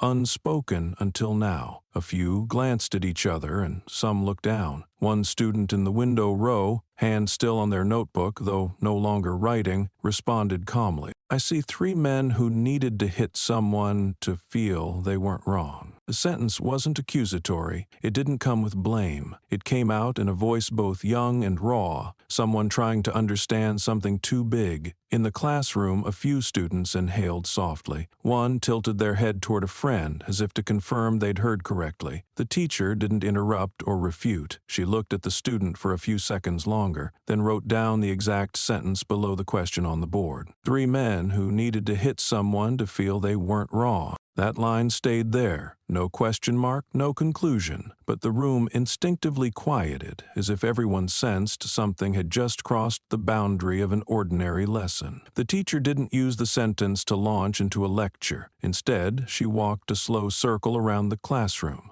pausing at different tables, gently prompting, "If you were someone standing nearby, what would you do?" One student replied softly, "I'd record a video." Another said, "I'd call an adult." One wrote something on paper, folded it, and set it aside, as if the answer didn't need to be read aloud. There were no grades in that class. No one was marked right or wrong. The teacher gave no official answer. After 45 minutes, she simply said, "Today we're not going to learn how to judge right or wrong. We're going to learn how to stop before wrong begins." Then she motioned for the class to stand, close their notebooks, and leave quietly. A girl at the end of the line, passing the board, paused for a moment. She looked at the sentence still there, then pulled out her phone and took a photo. The teacher didn't stop her. She knew that photo might never appear in the news or be shared online, but in that student's hands, it would become an early keepsake of a principle society often forgets to teach: that there are moments when we don't need to win an argument. We just need to not become the person who helps wrong happen just because someone else said so. When the recess bell rang, students dispersed as they always did, but from that day on, the ethics class was no longer a secondary subject. It became a space where questions not printed in textbooks could be asked, and where students came to understand that in life there will be moments when no one tells you what to do. But if you choose to pause, maybe you'll spare someone from having to apologize for doing nothing wrong. And sometimes that's how justice begins, not with a verdict, but with young eyes learning to recognize what behavior should never be repeated. A student sitting near the corner of the classroom, small frame, hands clasped on the desk, suddenly spoke up as the lesson neared its end. He didn't ask with curiosity or challenge. His voice had the calm weight of someone pondering something bigger than what any book could cover. What if that person was nobody? The class paused. A few students turned to look. The question wasn't aimed at anyone in particular, and it didn't come with a specific context, but everyone knew he was talking about the man in the viral video, the one who didn't fight back, who was still beaten, and who was only believed later because people discovered he was a high-ranking federal agent. The question wasn't meant to deny what had happened, but to pull everyone back to a more unsettling thought. What if there hadn't been the letters FBI printed across his chest? The teacher stood still at the front of the board, her gaze following the weight of the question. She didn't respond right away. She didn't offer an example. A light silence settled over the classroom. Then she picked up a piece of chalk, walked to the edge of the board, and quietly wrote the third sentence of the day. Her handwriting was neat, straight,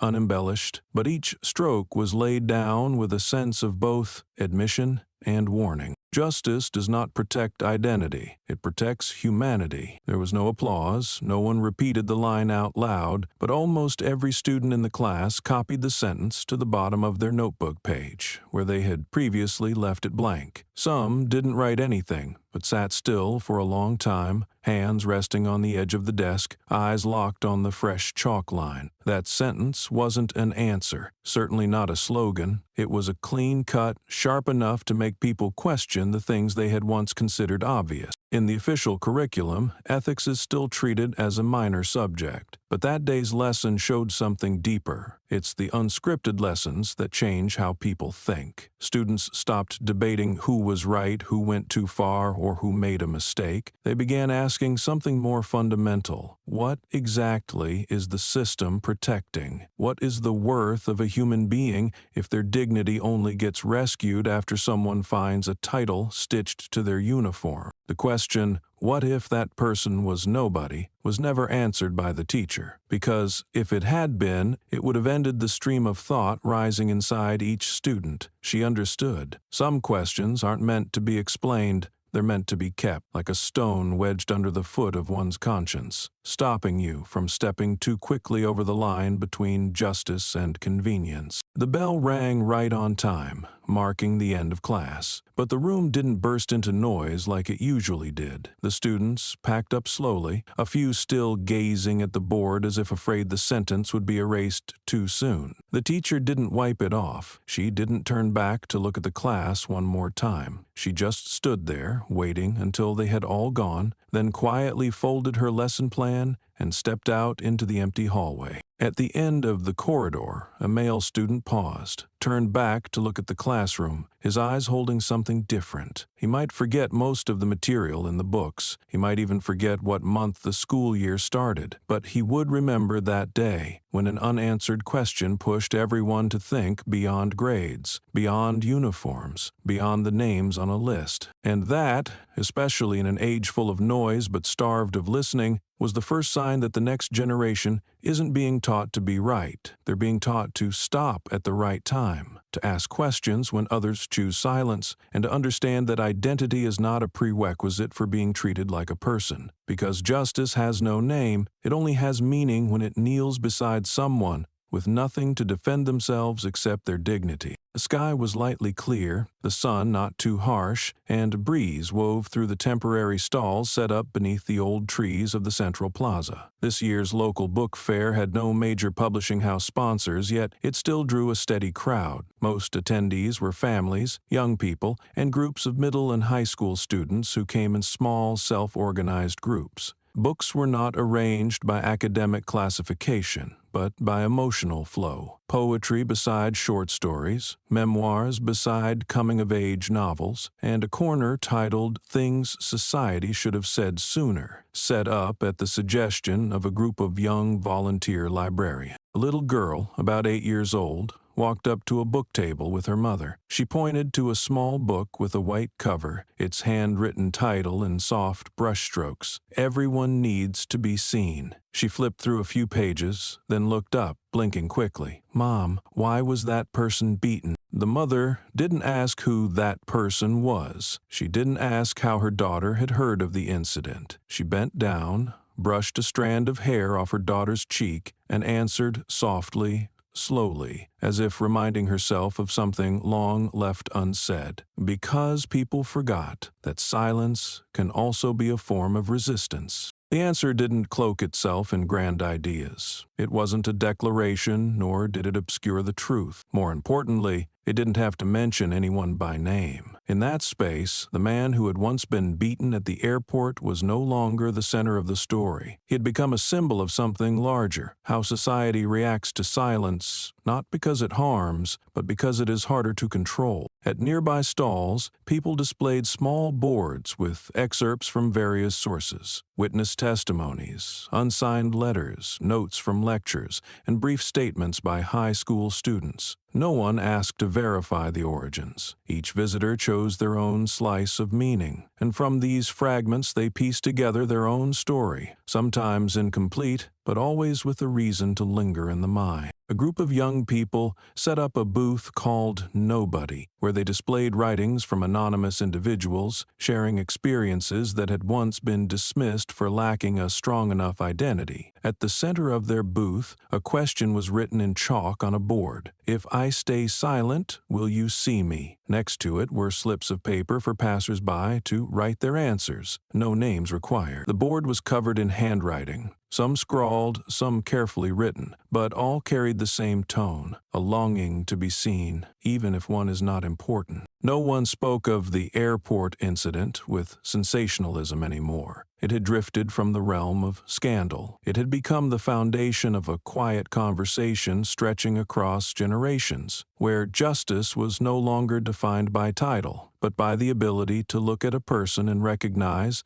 that they deserve to be heard, even when they don't shout. A man sat in a corner of the book fair, hands gripping an old folder, eyes lingering on each quote a little longer than most. He didn't need to say who he was. His face wasn't on television. He didn't stand before the press cameras. But here, among those retelling the story in their own ways, he realized he no longer had to speak to be understood. Because society had begun to understand that a person who stays silent isn't weak, they have chosen to let the truth be spoken by those who were once silent themselves. And when that happens, the story is no longer just his. It belongs to everyone. Those who once didn't speak up, now learning to stand with each other, not because of credentials, not because of badges, but because of a single principle. Justice doesn't need to shout. It needs continuity, from people who will not allow what's wrong to repeat itself, no matter what form it takes. The booth sat at the far end of the row, slightly off to the east, near a small pond at the edge of the plaza. It wasn't eye-catching in color or decoration, nor did it play background music like the others, but passers-by often stopped, flipped through a few pages, then stood still longer than usual. On the old wooden table rested a gray-covered book. No clear title, no author name, only a small line of text tucked in the lower corner. 15 seconds, between 3 men and one who would not bow his head. No one stood there to promote the book. No one sold or signed copies. Each book was identical. Minimalist design, matte cover, off-white pages. The reader wasn't pulled in by flowery descriptions or literary structure. Everything was told in a quiet, deliberate tone, not overly emotional, but clear enough to let readers picture the moments themselves. The content didn't focus on any particular event. No airport was named, there was no mention of a punch or a torn shirt. Only 15 seconds, broken down into tiny moments like a slow-motion reel, so readers could see what often gets overlooked in the chaos of real life. Each person in those 15 seconds was portrayed through their gaze. One stared without blinking, one looked away, one looked toward power, and the fourth held their gaze, neither resisting nor retreating. The final page of the book offered no conclusion. No thanks to the reader, no publication info, no website or QR code, just one line, centered on the page, lightly italicized, the ink like a whispered thought, never meant to be quoted. Sometimes, to keep peace, one must endure a silent war. No one picked up the book without pausing at that line. A woman finished reading and closed the book gently with both hands, as if not to disrupt the feeling that had just risen in her. An old man slowly nodded,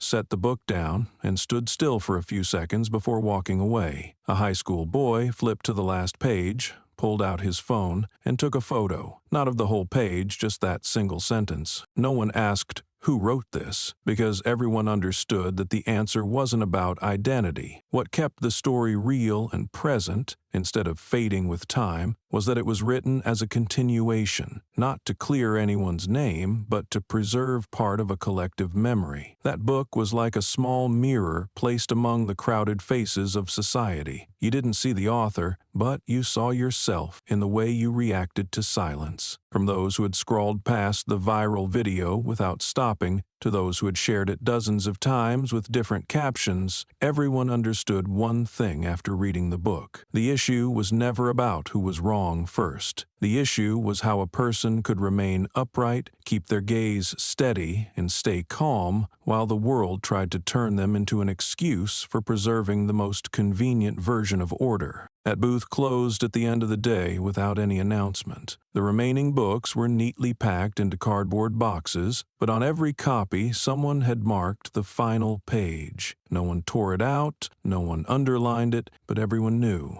There the story ended not with an action, but with a choice. The choice not to strike back, not to bow, and not to walk away. And in that silence, readers understood that what truly transforms a society is not anger, but quiet resolve, a self that does not act in the name of honor, but holds fast to dignity, a story with no names, but where everyone sees a part of themselves, and from there people begin to retell it in their own voices, their own actions, their daily choices, to remind each other that peace does not arrive on its own. It is kept alive by those who are silent enough not to retaliate, but strong enough not to turn away. The temporary base was set up on the outskirts, north of the capital, far from media networks and curious eyes. The facility was secured by multiple layers of security, yet no visible weapons. Everything was quiet, understated, much like the man living inside it. His office was small, a long wooden desk, a few bookshelves,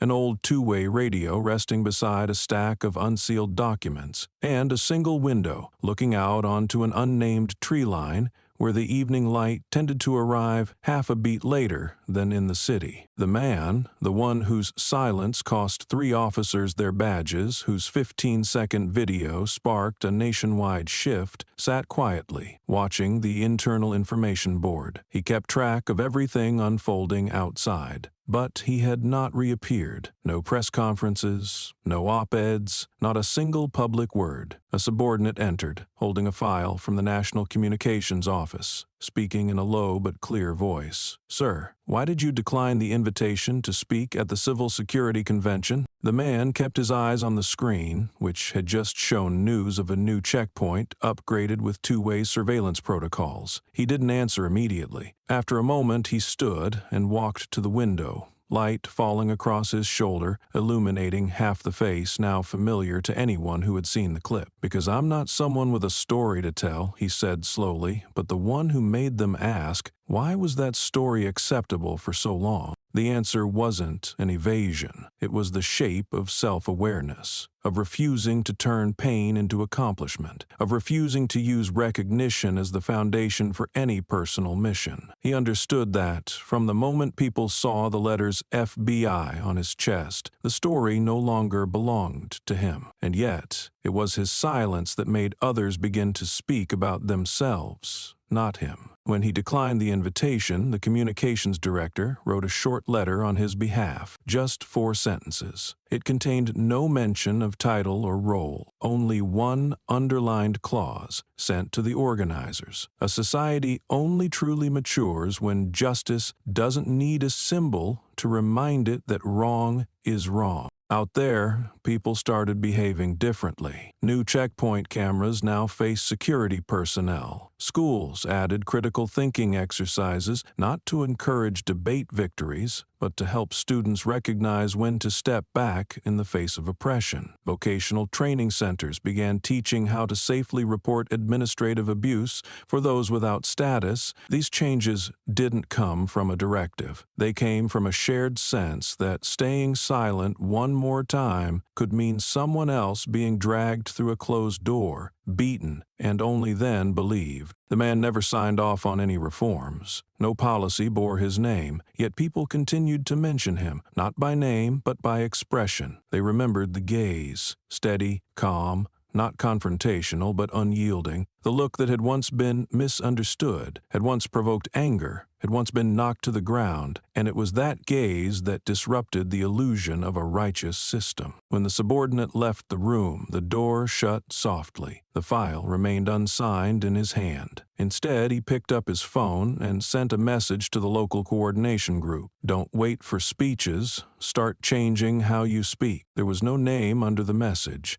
but none was needed, because his mark was never in what he said, but in what people chose to stop doing after they saw him remain silent, yet still standing tall. The subordinate stood still for a few seconds after hearing the response, as if trying to grasp a layer of meaning he hadn't fully processed. He was used to hearing superiors speak of duty, of the obligation to protect, of the honor in serving the organization, but the words just spoken didn't sound like a directive from a commanding officer. They carried the weight of someone who had once crossed the line of being treated as a nobody and chose not to respond from the side of status. The man did not turn around. He continued looking out the window, where the day's final light was beginning to fade. He said nothing more, only reached into the inner pocket of his shirt and placed a small object on the edge of the desk. An old agency badge, its color faded, edges worn, identification number eroded by time. No one in the organization required him to carry it anymore. In truth, he didn't need it. He had passed all levels of security clearance, protected now by an entirely different layer of identification, one beyond the scope of conventional systems. And yet, the badge remained with him, kept close, like something essential. The subordinate glanced at it briefly, then looked away. He understood clearly. It wasn't meant to prove anything.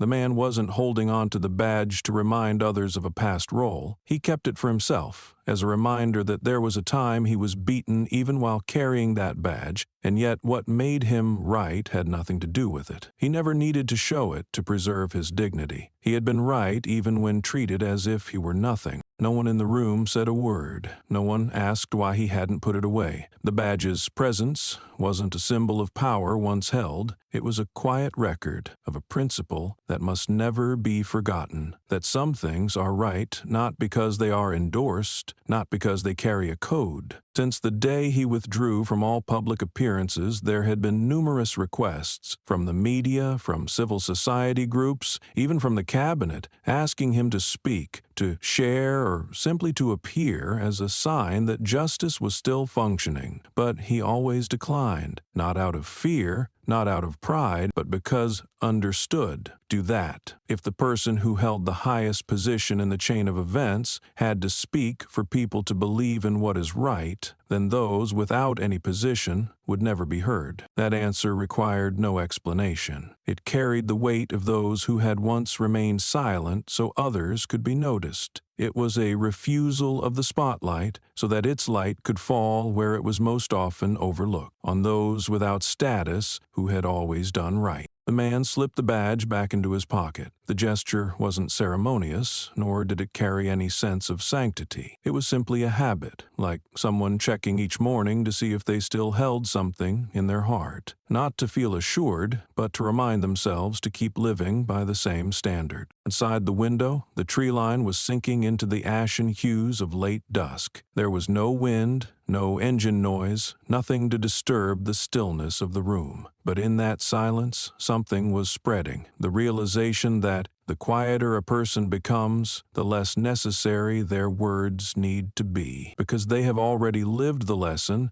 others are still learning to do what's right without being named, and to understand that justice does not need a spokesperson. It needs a society mature enough to recognize that those without microphones often have the most worth hearing. Cecil B. McCarthy. The large seminar room on the top floor of the School of Public Policy was brightly lit that day under the early winter sun, with clear glass walls surrounding it like an open box overlooking the city from all four sides. On the small stage, there was no podium, no row of seats for scholars, just a round table at the center, surrounded by more than 50 final-year students, each carrying either a notebook or a recorder or nothing at all except for a question of their own in mind. The topic of the discussion was already displayed on the screen behind them: observational behavior in a post-surveillance society. There was no formal lecturer. The session was moderated by an independent speaker, a former media advisor for anti-abuse of power campaigns. He dressed simply, brought no materials, and held only a thin sheet of paper folded into quarters, which he unfolded once at the beginning, then tucked back into his pocket. After a few opening comments on the history of visual recording and civil oversight, he paused, scanning the room, before asking a question that seemed all too familiar. Yet this time, it rang with a different weight. If there had been no clip, would we have believed it? The question wasn't new. It had been asked hundreds of times in forums, articles, panel discussions, and even political debates. But here, in this closed space, where everyone knew exactly which incident was being referenced without needing it named, it became a final challenge to those preparing to leave the classroom and enter structures of power. No one answered right away. The room seemed to freeze, not out of shock, but because everyone had already asked themselves that question before. A female student near the window, her hair neatly tied back, gently flipped a page in her notebook, then raised her head. She spoke with a calm but firm voice, as if she had chosen each word before even entering the room. "We need to see," she said, "because we once chose not to see." There was no applause, but everyone sat a little straighter, as if bracing for the next part of a truth too long left unspoken. Her response wasn't a counter-argument or a justification. It was a quiet admission that, at times in history, truth wasn't denied by reason, but by deliberate forgetting. We were once too tired to keep believing in things without proof, and when the proof arrived, the first thing we did wasn't to ask what was right or wrong, but whether the person being beaten deserved to be believed. We need to see, to overcome the instinct to look away when justice becomes inconvenient. Her words dropped into the space, not echoed but not rejected either. Everyone understood that in the age of images, action was no longer prompted by cries of pain, but by frames that captured a moment before it could be distorted by interpretation. That 15-second clip didn't explain anything, had no audio and no clear context, and precisely because it lacked clarity, people couldn't look away. Moments later, the screen behind the speaker flickered. It didn't play the clip. There were no violent visuals, no charts, just a single quote in the center of a black screen, white font, small and unembellished, no underlining. The person who was beaten doesn't need to be defended. The one who did the beating needs to see who they are. No exclamation mark, no author cited. The words landed in the room not to crush or provoke, but to linger, impossible to ignore. It wasn't asking for agreement, nor did it await analysis. It simply demanded that people face themselves, not the victim but the system they were about to join. A system where control is handed over along with the temptation to look the other way. The room wasn't silent, but it slowed. No one rushed to speak. The moderator didn't summarize. He only nodded, signaling the end of the discussion with a short reminder. Some questions don't need answers, but if you leave here without carrying it with you, then one day you might forget which side you're on. As students quietly packed up to leave, each held a small printed slip, a paragraph excerpted from an unattributed essay. We don't need another victim to know the system must change. We need to see the system, even when the victim says nothing. Outside in the hallway, the afternoon light slanted across the tiled floor, forming long diamond shapes beneath students' departing steps. No one continued the discussion. No one took photos to share. But within each of them, that question still held. If there had been no clip, would we have believed it? And the answer, though unspoken, had already taken shape in how they chose to look, how they chose to act, and how they chose not to forget. Because sometimes justice doesn't lie in what's shouted the loudest. It lies in what remains quietly present and cannot be denied. And when the media lights dim, when clickbait headlines fade from phone screens, when that clip becomes just another old link, the story doesn't end. It continues in a mother teaching her child to see silence as courage, in a security officer adjusting his tone before asking a question, in a nameless book passed around at small-town book fairs. No one needs to name the man anymore. He never spoke, but his trace lives in the way society begins to treat those with nothing to prove. Because what he left behind wasn't a declaration, it was a pause, a space where people were forced to look inward before moving forward. And sometimes that alone is enough to turn an era in a new direction.